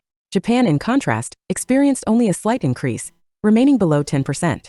From 2000 onwards, however, Japan's elderly demographic surged significantly, surpassing Sweden and the USA by 2030, when it reached nearly 25%. Projections suggest that by 2040, Japan's elderly population will peak at approximately 35%, while Sweden and the USA will have around 25% and 23%, respectively. In conclusion, although Japan had the lowest proportion of elderly individuals at the beginning, it is expected to experience the most rapid growth, overtaking both Sweden and the USA by 2040. This trend underscores the increasing challenges associated with aging populations, particularly in developed nations. Task 2. Discursive Essay on Artificial Intelligence. Question. Some people believe that artificial intelligence, AI, will completely replace human workers, while others argue that it will create more job opportunities. Discuss both views and give your own opinion. Model answer. The rapid advancements in artificial intelligence, AI, have sparked an ongoing debate regarding its impact on employment. While some fear that AI-driven automation will render human workers obsolete, others argue that it will generate new employment opportunities. This essay will examine both perspectives before advocating for a balanced approach that leverages AI's capabilities while preserving human employment prospects. On one hand, proponents of the AI takeover theory argue that automation is making many human roles redundant, particularly in manufacturing, logistics, and customer service. AI-powered machines, capable of performing repetitive and complex tasks with unparalleled efficiency, have already replaced millions of factory workers and administrative employees. For instance, self-checkout systems and AI-driven chatbots have significantly reduced the demand for cashiers and customer support agents. Furthermore, the rise of autonomous vehicles is expected to disrupt the transportation sector, putting millions of truck drivers and taxi operators out of work.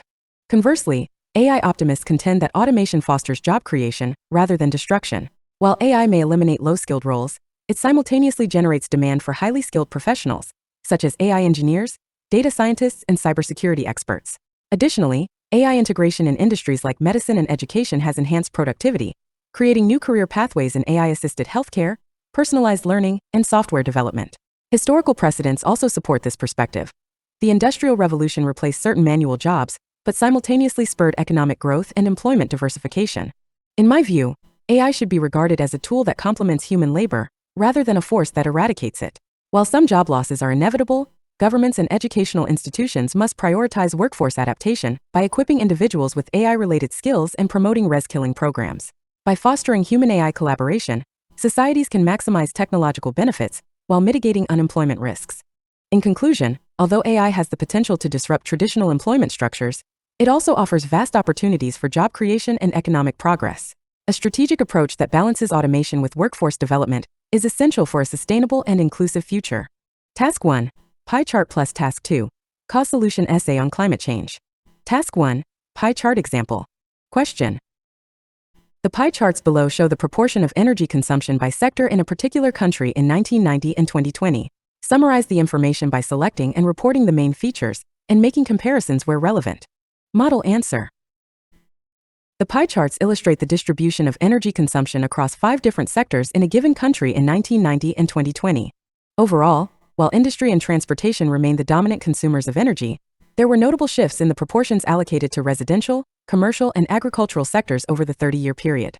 In 1990, industry accounted for the largest share, 40%, followed by transportation, 25%, residential use, 20%, and commercial consumption, 10%. The agricultural sector represented the smallest portion, consuming only 5% of total energy.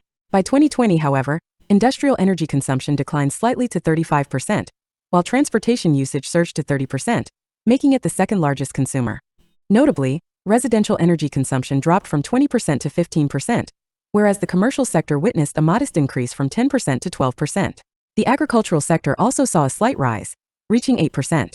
In summary, the data indicate a gradual decline in industrial and residential energy usage, accompanied by an increase in transportation and agricultural consumption. These trends likely reflect technological advancements, urbanization, and evolving energy demands. Task 2. Cause solution essay on climate change. Question. Climate change is a serious global issue. What are the main causes of climate change, and what solutions can governments and individuals take to mitigate its effects? Model answer. Climate change has emerged as one of the most pressing global challenges, driven primarily by human-induced activities such as fossil fuel consumption and deforestation. While the consequences of rising temperatures, extreme weather patterns, and environmental degradation are alarming, effective countermeasures can help mitigate its adverse impacts. The primary cause of climate change is the excessive emission of greenhouse gases, GHGs, particularly carbon dioxide, CO2, and methane. These emissions stem largely from burning fossil fuels for electricity, transportation, and industrial activities. Additionally, deforestation exacerbates global warming by reducing the planet's ability to absorb CO2 through carbon sequestration. As a result, melting polar ice caps, rising sea levels, and erratic climate patterns have become increasingly prevalent. To combat climate change, both governments and individuals must take decisive action. On a governmental level, investing in renewable energy sources such as solar, wind, and hydropower can significantly reduce reliance on fossil fuels. Additionally, implementing carbon taxation and enforcing stricter environmental regulations can incentivize businesses to adopt sustainable practices.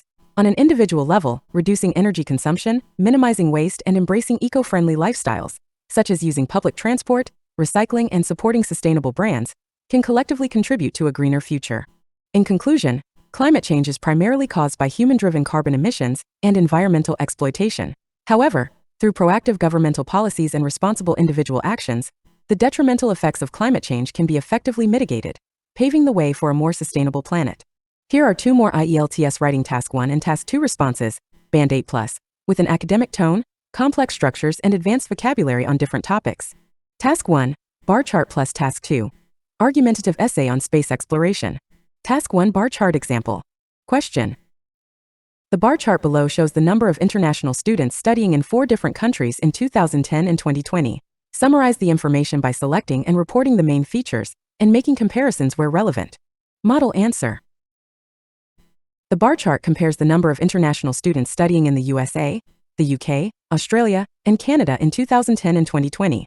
Overall, all 4 countries saw an increase in international student enrollment, with Australia experiencing the most significant rise. While the USA remained the most popular destination, its growth was relatively modest compared to the others.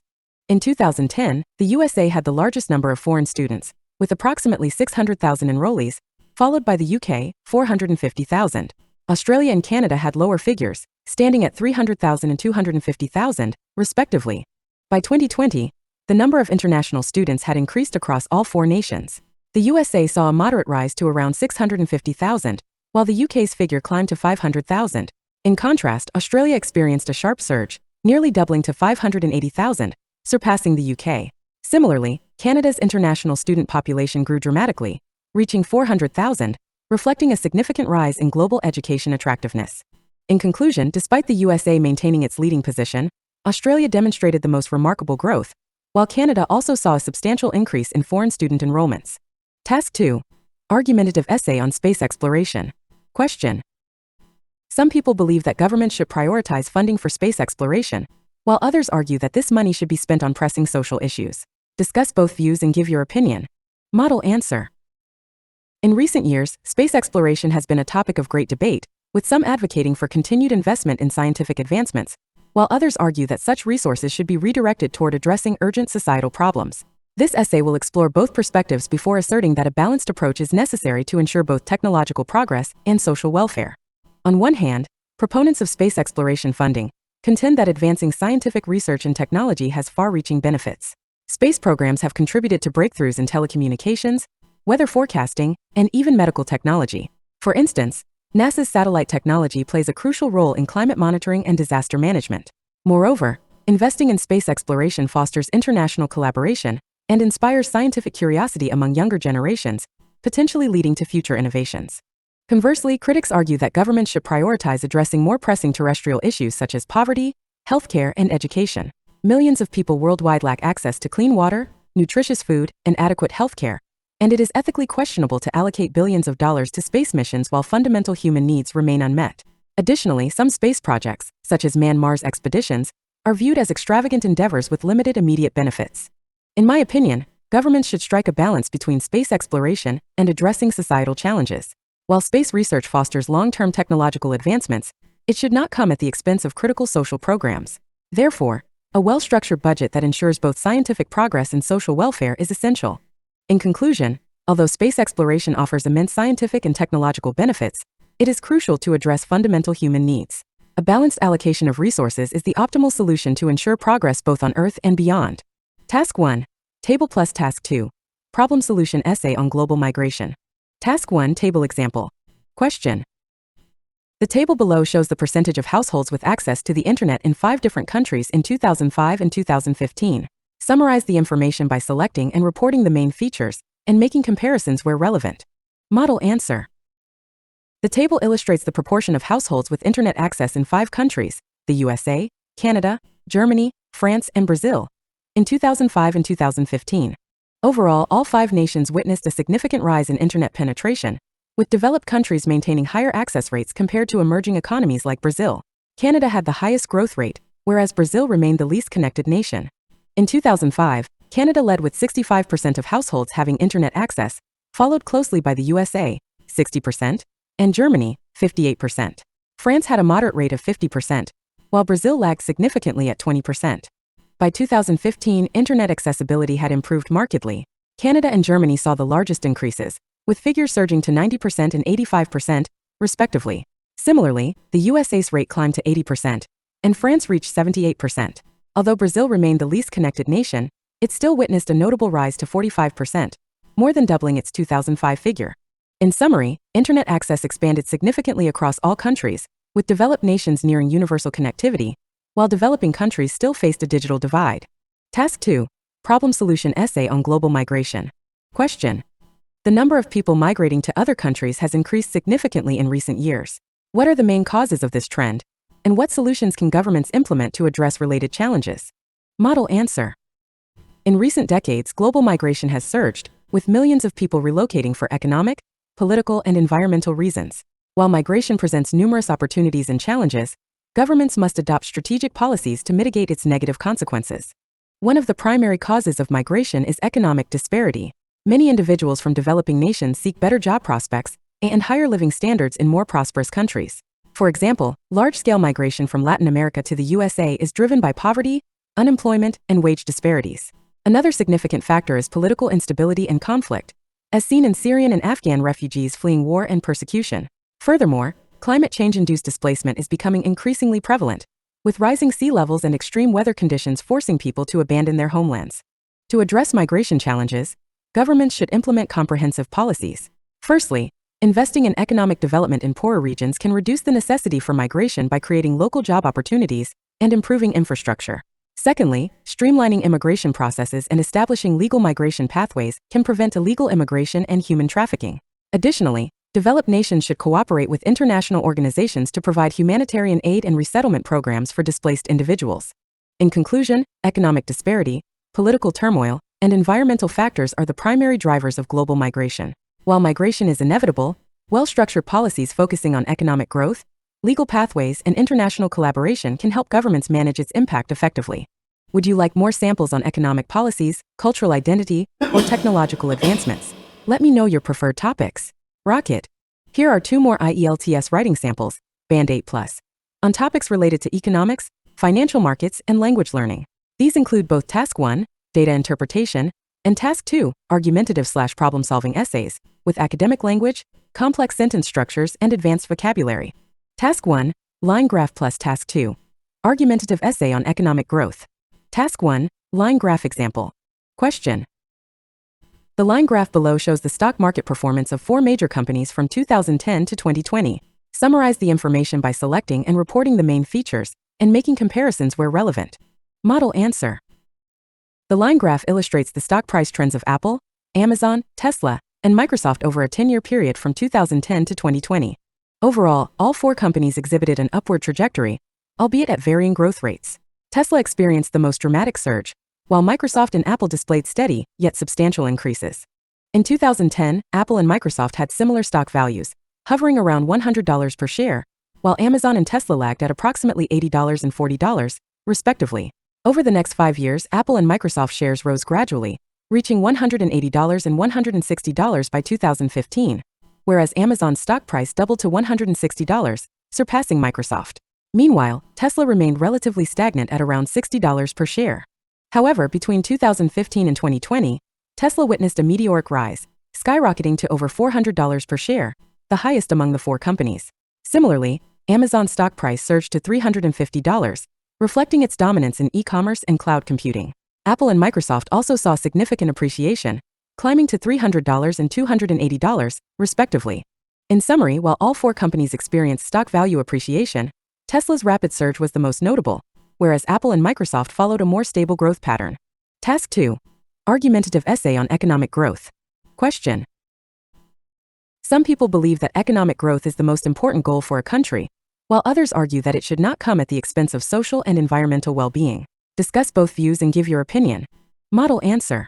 Economic growth has long been regarded as a fundamental indicator of national prosperity. While some argue that maximizing GDP should be the primary objective, others contend that social equity and environmental sustainability must also be prioritized. This essay will examine both perspectives before advocating for a balanced approach to economic development. Proponents of unrestricted economic growth argue that higher GDP leads to improved living standards, increased employment opportunities, and greater national competitiveness. Historically, countries that have focused on industrialization and market expansion, such as China and the United States, have witnessed significant improvements in infrastructure, healthcare, and technology. Additionally, a robust economy attracts foreign investment, further accelerating development. However, critics warn that economic expansion often comes at a severe environmental and social cost. For instance, rapid industrialization in developing nations has led to deforestation, pollution, and climate change, exacerbating global environmental crises. Moreover, unchecked economic growth can widen the wealth gap, as seen in capitalist economies, where the rich accumulate disproportionate wealth while lower-income groups struggle. A more holistic approach would involve sustainable development policies that balance economic gains with ecological conservation and social welfare programs. In my opinion, economic growth is essential, but should not be pursued at the cost of long-term sustainability. Governments should adopt policies that promote green energy, fair wages, and equitable resource distribution, ensuring that economic prosperity benefits all citizens rather than a privileged few. In conclusion, while economic growth fuels national progress, it must be managed responsibly to prevent environmental degradation and social inequalities. A sustainable economic model is the optimal path forward. Task 1. Pie chart plus Task 2. Problem solution essay on learning English. Task 1. Pie chart example. Question. The pie charts below show the proportion of people learning English for different purposes in 2010 and 2020. Summarize the information by selecting and reporting the main features and making comparisons where relevant. Model answer. The two pie charts illustrate the primary reasons for learning English in 2010 and 2020, categorized into business, academic, travel, and personal interest. Overall, while business and academic purposes remain dominant, the percentage of learners studying English for personal interest and travel increased significantly. In 2010, business-related learning accounted for 40% of total English learners, making it the most common reason. Academic purposes followed closely at 35%, while travel and personal interest made up a modest 15% and 10%, respectively. By 2020, a notable shift had occurred. Although business English learners declined to 30%, the share of academic learners rose to 40%, surpassing business as the most common reason. Additionally, the proportion of learners motivated by personal interest doubled to 20%, while those learning for travel increased to 20% as well. In conclusion, while business and academic needs remain the primary drivers of English learning, there was a significant increase in learners studying for personal and travel-related purposes, reflecting changing global trends. Task 2. Problem solution essay on learning English. Question. Despite the growing importance of English, many learners struggle to achieve fluency. What are the main causes of this issue? And what solutions can help learners improve their proficiency? Model answer. English has become the global lingua franca, yet many learners face significant challenges in achieving fluency. This essay will explore the primary obstacles to language mastery and propose practical solutions to enhance English proficiency. One of the main difficulties learners encounter is a lack of immersive environments. Many non-native speakers rely solely on classroom instruction, which often focuses more on grammar and theoretical knowledge rather than practical communication skills. Additionally, fear of making mistakes and limited speaking opportunities hinder fluency development. Furthermore, variations in pronunciation, idioms, and cultural references pose challenges, particularly for learners from linguistically distant backgrounds. To address these issues, governments and educators should implement interactive and immersive learning methods. Firstly, language exchange programs and conversational practice with native speakers can help learners develop real-world communication skills. Secondly, integrating technology-based tools such as AI language assistants, online courses, and gamified learning apps can make language acquisition more engaging and accessible. Lastly, encouraging students to consume English media, such as books, movies, and podcasts, can significantly improve vocabulary, pronunciation, and cultural understanding. In conclusion, while language learning presents numerous challenges, enhanced exposure, practical engagement, and technological innovations can facilitate fluency development.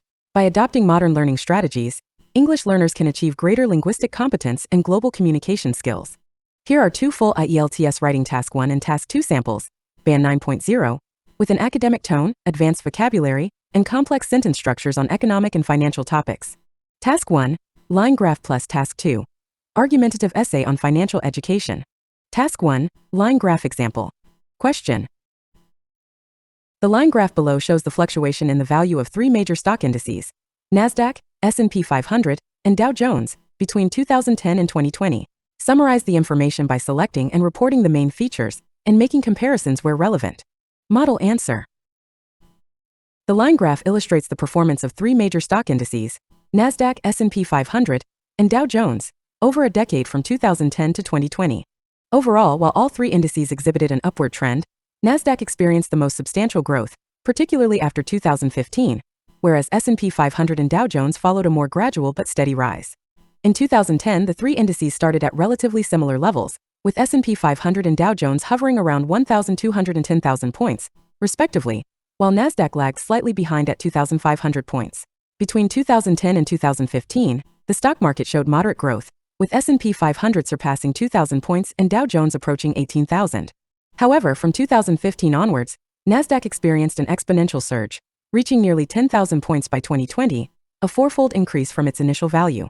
In contrast, S&P 500 and Dow Jones continued their steady ascent, closing at 3,200 and 28,000 points, respectively, by 2020. Despite market fluctuations, particularly in 2018 due to geopolitical tensions and trade uncertainties, the indices ultimately peaked in 2020, reflecting strong investor confidence. In conclusion, while all three stock indices exhibited substantial growth, NASDAQ displayed the most dramatic increase, indicating a shift toward technology-driven market expansion. Task 2. Argumentative essay on financial education. Question. Some people believe that financial education should be a mandatory subject in schools. To what extent do you agree or disagree? Model answer Band 9.0. Financial literacy has become an essential life skill in an era characterized by economic volatility, rising debt levels, and an increasingly complex financial landscape. While some argue that introducing financial education in schools may be unnecessary, I firmly believe that incorporating financial literacy into the curriculum is imperative for fostering economic independence and long-term financial stability. Firstly, financial education equips individuals with essential money management skills, which are crucial for navigating adulthood responsibly. Without adequate knowledge of budgeting, investing, and debt management, young adults often fall into financial traps such as excessive credit card debt or predatory loans. For instance, studies have shown that countries with comprehensive financial education programs, such as Sweden and Singapore, exhibit lower household debt and higher savings rates compared to those without. Moreover, a well-rounded financial education fosters informed decision-making, thereby reducing socioeconomic disparities. A lack of financial awareness is a primary reason why low-income individuals struggle to break free from cyclical poverty. By understanding concepts such as compound interest, taxation, and financial planning, students from disadvantaged backgrounds can build wealth systematically, ultimately contributing to a more financially stable society. Critics may argue that financial literacy should be a personal responsibility rather than a compulsory school subject. In conclusion, financial education should be a mandatory component of school curricula, as it empowers individuals to make sound financial decisions, mitigates economic disparities, and promotes long-term financial security. Given its far-reaching implications, governments should prioritize financial literacy initiatives to equip future generations with the skills necessary for economic resilience.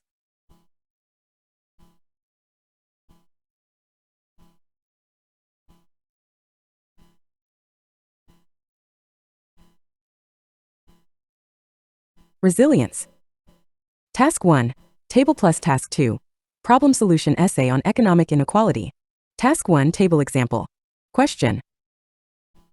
The table below shows the GDP per capita and the Gini coefficient, a measure of income inequality, in 5 countries in 2000 and 2020. Summarize the information by selecting and reporting the main features and making comparisons where relevant.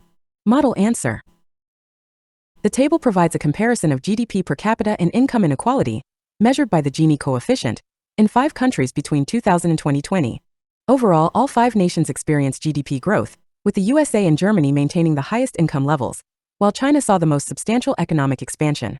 However, income inequality trends varied across countries, with some nations witnessing an increase in wealth disparity, while others showed a decline. In 2000, the USA and Germany had the highest GDP per capita, at $40,000 and $35,000 respectively, whereas India had the lowest at $1,000. By 2020, both developed nations experienced significant income growth, reaching $65,000 and $55,000, respectively. However, their Gini coefficients also increased, indicating rising income inequality. China exhibited the most remarkable economic progress, tripling its GDP per capita from $4,000 to $12,000. Interestingly, its Gini coefficient declined from 0.45 to 0.39, suggesting a more equitable income distribution. In contrast, Brazil's GDP growth was relatively modest, and its Gini coefficient remained the highest, 0.54 in 2020, signifying persistent wealth disparity. India, despite doubling its GDP per capita, saw a slight rise in income inequality. In summary, while all 5 nations achieved economic expansion, disparities in income distribution persisted, with some countries managing to reduce inequality more effectively than others. Task 2. Problem solution essay on economic inequality. Question. Economic inequality has been increasing in many countries. What are the main causes of this issue? And what solutions can governments implement to reduce income disparity? Model answer Band 9.0. Economic inequality is a growing global concern, with wealth distribution becoming increasingly uneven across various nations. While several factors contribute to this widening gap, governments can adopt targeted policies to mitigate disparities and foster economic inclusivity. One of the primary drivers of economic inequality is technological advancement, which has disproportionately benefited highly skilled workers while displacing low-wage laborers. The rise of automation and artificial intelligence has rendered many traditional jobs obsolete, exacerbating wage disparities. Additionally, tax policies that favor the wealthy, such as capital gains tax exemptions and corporate tax cuts, have further concentrated wealth among the affluent. To address this issue, governments must implement progressive taxation and invest in education and workforce development. Increasing tax rates on high-income earners and multinational corporations can generate funds for social welfare programs and public services. Furthermore, expanding access to quality education and vocational training can equip workers with skills needed for high-paying jobs, thereby reducing economic disparities. In conclusion, while technological progress and policy loopholes have intensified income inequality, progressive taxation, education reforms, and skill development initiatives can help create a more equitable economic landscape. Here are two full IELTS writing Task 1 and Task 2, Band 9.0, samples on Trump's economic policies and stock market volatility with an academic tone, advanced vocabulary, and complex sentence structures. Task 1 Bar Chart plus Task 2. Discussion essay on Trump's economic policies. Task 1 Bar Chart example. Question. The bar chart below illustrates the unemployment rate in the United States during Donald Trump's presidency, 2017 to 2020, across four key sectors: manufacturing, technology, retail, and services. Summarize the information by selecting and reporting the main features and making comparisons where relevant. Model answer. The bar chart depicts the unemployment rates in four major economic sectors in the United States from 2017 to 2020, during Donald Trump's presidency. Overall, while unemployment levels remained relatively stable between 2017 and 2019, there was a sharp increase in joblessness across all sectors in 2020, coinciding with the economic downturn caused by the COVID-19 pandemic. In 2017, the manufacturing sector had the highest unemployment rate at approximately 6.2%, whereas technology had the lowest at around 2.5%. The retail and services sectors stood at 4.8% and 4.1%, respectively. Over the next 2 years, all four sectors experienced a gradual decline in unemployment, reflecting robust economic growth and deregulation policies implemented by the Trump administration. By 2019, the unemployment rates had decreased to 4.5% in manufacturing, 3.5% in retail, 3.2% in services, and a mere 2.1% in technology. However, in 2020, there was a dramatic reversal, with unemployment skyrocketing due to pandemic-induced job losses. The services sector was the hardest hit, surging to 9.8%, followed by retail, 8.5%, and manufacturing, 7.9%. While technology remained the least affected, its unemployment rate still rose to 4.2%. In summary, Trump's economic policies initially contributed to declining unemployment rates, but the unforeseen pandemic in 2020 led to a severe employment crisis across all sectors. Task 2, Discussion essay on Trump's economic policies. Question. Some people argue that Donald Trump's economic policies benefited the U.S. economy, while others believe they widened economic inequality. Discuss both views and give your opinion. Model answer. Band 9.0. Donald Trump's economic policies remain a subject of contentious debate, with some praising his pro-business approach, while others argue that his policies disproportionately favored the wealthy, exacerbating income inequality. This essay will examine both perspectives before presenting a reasoned conclusion. Supporters contend that Trump's economic agenda, characterized by tax cuts and deregulation, stimulated economic growth. The Tax Cuts and Jobs Act, 2017, significantly reduced corporate tax rates from 35% to 21%, which encouraged investment, job creation, and higher wages. Additionally, his administration's emphasis on deregulation, particularly in the energy and financial sectors, fostered business expansion. As a result, GDP growth accelerated to 2.9% in 2018, while unemployment reached historic lows of 3.5% by 2019. Conversely, critics argue that Trump's policies disproportionately benefited corporations and high-income individuals, while neglecting lower-income workers. The tax cuts primarily favored the wealthiest Americans, contributing to a widening wealth gap. Moreover, his trade war with China disrupted global supply chains, leading to higher consumer prices and job losses in agriculture and manufacturing sectors. Furthermore, his approach to social welfare and healthcare reforms resulted in reduced funding for public programs, exacerbating economic inequality. In my view, while Trump's economic policies initially drove economic expansion, they were unsustainable and deepened socioeconomic disparities. A more balanced approach, incorporating progressive taxation and targeted social investments, would have yielded more equitable long-term benefits. Task 1, Pie Chart plus Task 2, Cause-Effect essay on stock market volatility. Task 1, Pie Chart example. Question. The pie charts below illustrate the distribution of investment types in the U.S. stock market in 2010 and 2020. Summarize the information by selecting and reporting the main features and making comparisons where relevant. Model answer. The pie charts compare the allocation of investment types in the U.S. stock market between 2010 and 2020. Overall, there was a significant shift in investment distribution, with a marked increase in technology stocks and a decline in traditional industries such as energy and manufacturing.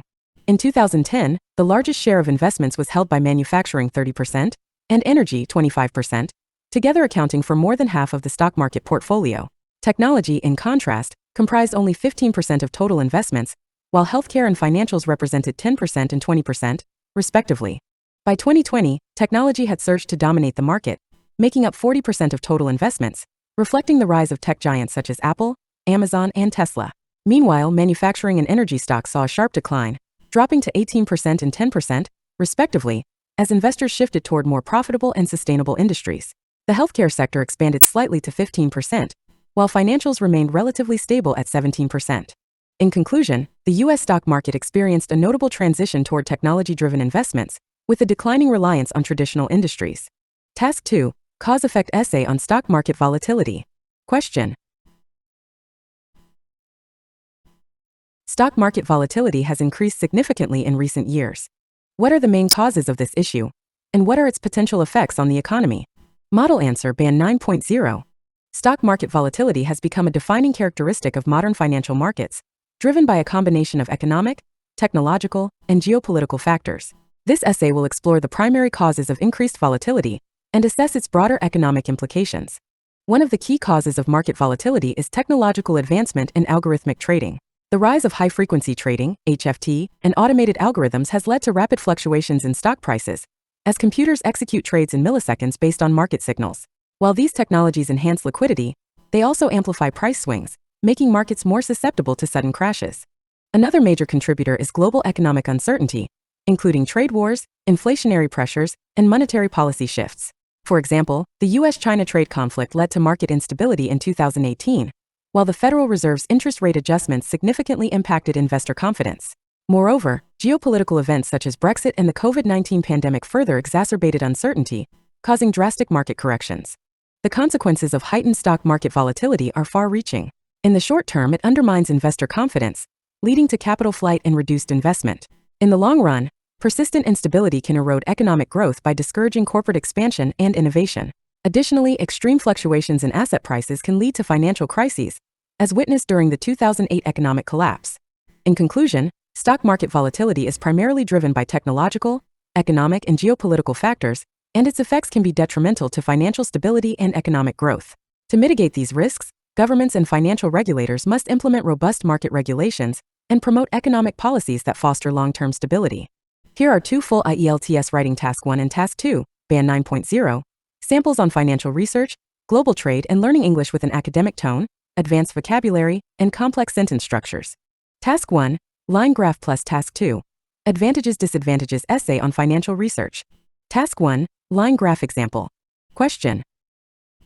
The line graph below illustrates the number of financial research publications in three major economies, the USA, China, and Germany, between 2000 and 2020. Summarize the information by selecting and reporting the main features and making comparisons where relevant. Model answer. The line graph depicts the number of financial research publications produced in the United States, China, and Germany from 2000 to 2020. Overall, while the USA consistently led in financial research output, China experienced a dramatic surge in publications, eventually surpassing the USA in 2018. In contrast, Germany exhibited relatively stable growth with modest fluctuations. In 2000, the USA dominated financial research with approximately 2,500 published papers, whereas China and Germany lagged significantly behind, with only 800 and 1,200 publications, respectively. Over the next decade, the USA maintained a steady increase, reaching 3,500 publications by 2010, while China's output tripled to 2,400, closing the gap. Meanwhile, Germany's growth remained incremental, rising to 1,700 papers. Between 2010 and 2020, China's research activity skyrocketed, surpassing the USA in 2018, with a peak of 5,200 publications. In contrast, the USA's growth plateaued at around 4,000 papers, and Germany's output reached 2,100 by the end of the period. In conclusion, China's rise in financial research publications has been exponential, overtaking the USA by 2020, while Germany maintained a moderate yet consistent growth trajectory. Task 2. Advantages Disadvantages Essay on Financial Research. Question. Financial research plays an essential role in shaping economic policies and investment strategies. Discuss the advantages and disadvantages of financial research. Model answer Band 9.0. Financial research serves as a cornerstone of modern economic decision-making, providing valuable insights that influence investment strategies, risk management, and government policies. While it offers significant advantages in terms of economic stability and innovation, it is not without its drawbacks, including data manipulation and market speculation. One of the primary benefits of financial research is its ability to enhance economic stability by offering data-driven insights. Governments and financial institutions rely on empirical research to formulate monetary policies, ensuring optimal inflation control, interest rate adjustments, and economic growth. Furthermore, corporations utilize financial research to mitigate risks, allowing investors to make informed decisions and allocate capital efficiently. Additionally, advancements in quantitative finance have led to innovative investment models, improving portfolio diversification and reducing financial volatility. However, financial research also presents certain challenges, particularly in terms of ethical concerns and market distortions. Firstly, data manipulation is a growing issue, as financial institutions may misrepresent research findings to serve their own interests, thereby misleading investors. Secondly, the increasing reliance on algorithmic trading and high-frequency analysis has exacerbated market instability, often resulting in flash crashes and excessive speculation. Lastly, financial research is not always accessible to the general public, creating an asymmetry in financial knowledge that disproportionately benefits institutional investors over retail traders. In conclusion, while financial research contributes significantly to economic development and investment efficiency, its ethical and accessibility concerns must be addressed to ensure a fair and transparent financial system. Task 1. Table plus Task 2. Problem Solution Essay on Global Trade. Task 1. Table Example. Question. The table below presents the total value of global trade in different industries in 2010 and 2020. Summarize the information by selecting and reporting the main features and making comparisons where relevant. Model answer. The table illustrates the total value of global trade across 4 major industries in 2010 and 2020, along with their percentage changes. Overall, the technology sector experienced the most substantial growth, while manufacturing saw a slight decline. Conversely, the energy industry witnessed a significant contraction, whereas agriculture exhibited moderate growth. In 2010, manufacturing led global trade with $3 trillion in transactions, followed by technology, $2.5 trillion, and energy, $1.8 trillion. Agriculture had the lowest trade value at $1.2 trillion. By 2020, technology had nearly doubled, reaching $4.8 trillion, reflecting the rapid expansion of digital economies and e-commerce. Agriculture grew by 21%, while manufacturing declined slightly to $2.8 trillion. The energy sector suffered the steepest decline, losing a third of its value due to the global shift toward renewable energy sources. In summary, the data highlights the increasing dominance of the technology sector, while traditional industries such as manufacturing and energy have either stagnated or declined. Task 2. Problem Solution Essay on Global Trade. Question. Global trade is facing increasing challenges, such as protectionism and supply chain disruptions. What are the main problems, and what solutions can be implemented? Model answer. Band 9.0. Global trade has become a critical driver of economic growth, yet it faces numerous challenges, including rising protectionist policies and supply chain vulnerabilities. These issues threaten economic stability and require immediate intervention through international cooperation and policy adjustments. One of the most pressing problems in global trade is the resurgence of protectionism, as governments impose tariffs and trade barriers to safeguard domestic industries. For instance, the US-China trade war resulted in increased import costs, negatively impacting manufacturers and consumers alike. Additionally, supply chain disruptions, particularly during the COVID-19 pandemic, exposed the fragility of global logistics networks, leading to shortages of essential goods and rising inflation. To address these issues, a two-pronged approach is necessary. First, strengthening multilateral trade agreements, such as through the WTO or regional economic blocs, can reduce protectionist tendencies and promote free trade. Second, investing in supply chain resilience by diversifying production hubs and incorporating advanced technologies, such as blockchain for real-time tracking, can mitigate future disruptions. In conclusion, global trade challenges require coordinated international efforts and technological innovation to ensure sustainable and resilient economic growth. Here are 2 more high-quality IELTS Writing Task 1 and Task 2 samples, Band 9.0, on topics related to economic research and learning English, featuring advanced vocabulary and complex sentence structures. Task 1. Pie chart plus Task 2. Problem Solution Essay on Learning English. Task 1. Pie chart example. Question. The pie charts below show the reasons for learning English among different age groups in a particular country in 2020. Summarize the information by selecting and reporting the main features and making comparisons where relevant. Model answer. The pie charts illustrate the motives for learning English among 3 distinct age groups, children, adults, and seniors, in a specific country in 2020.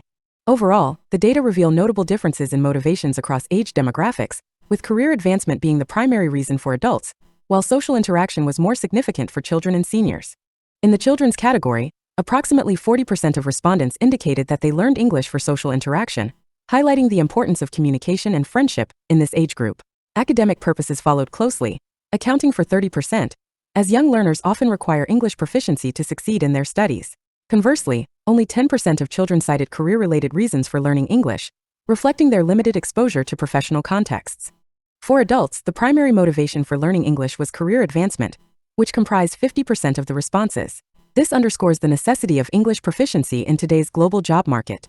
Social interaction and academic purposes were significantly lower, at 20% and 15%, respectively.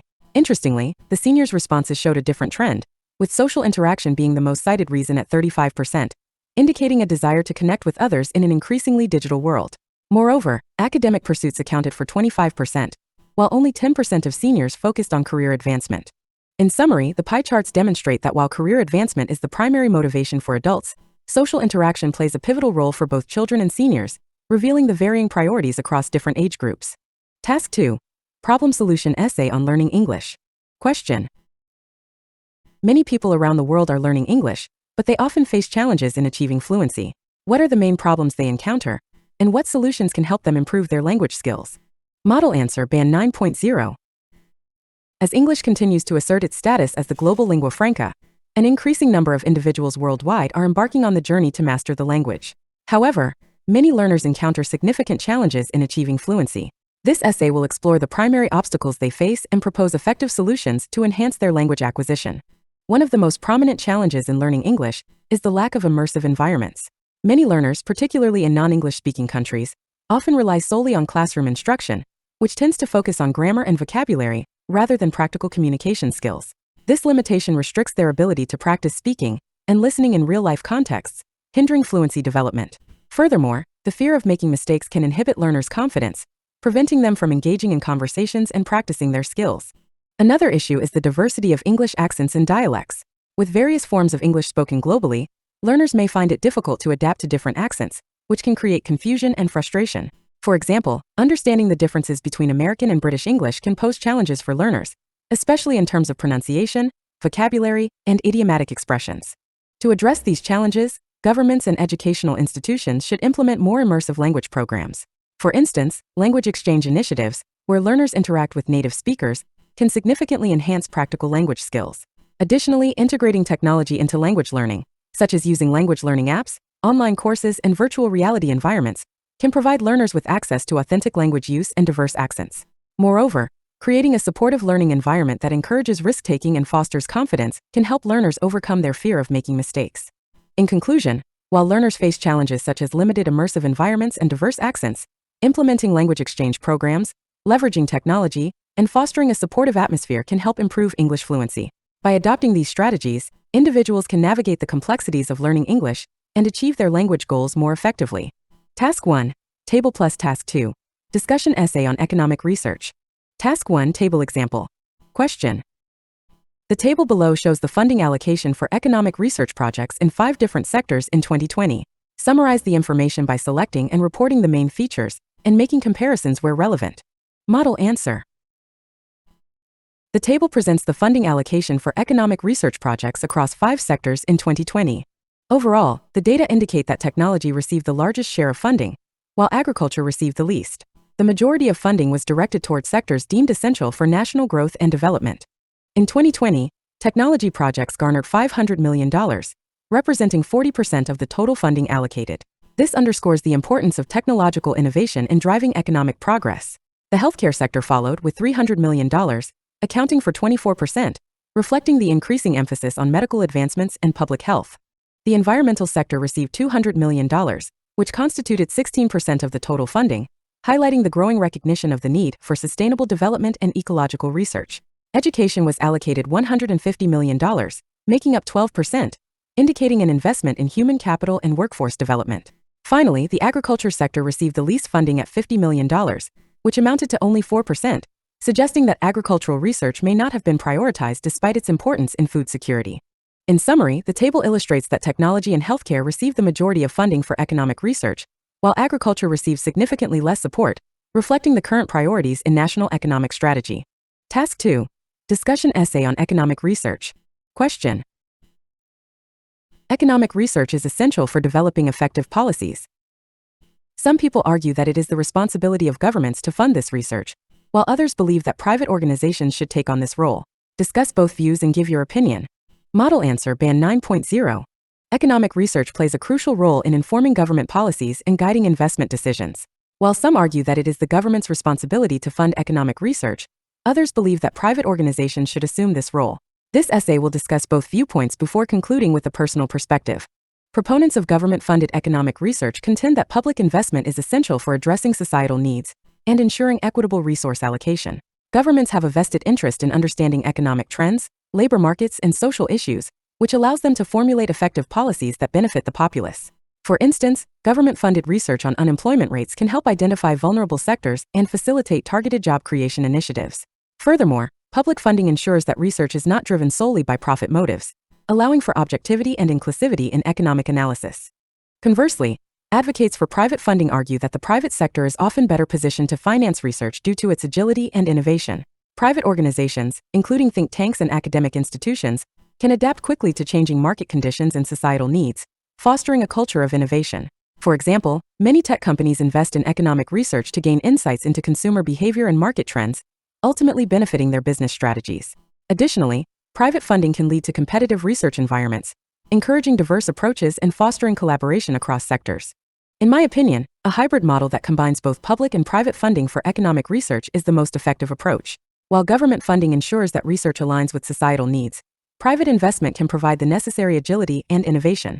By fostering collaboration between the public and private sectors, we can maximize the benefits of economic research, ultimately leading to better informed policies and enhanced economic growth.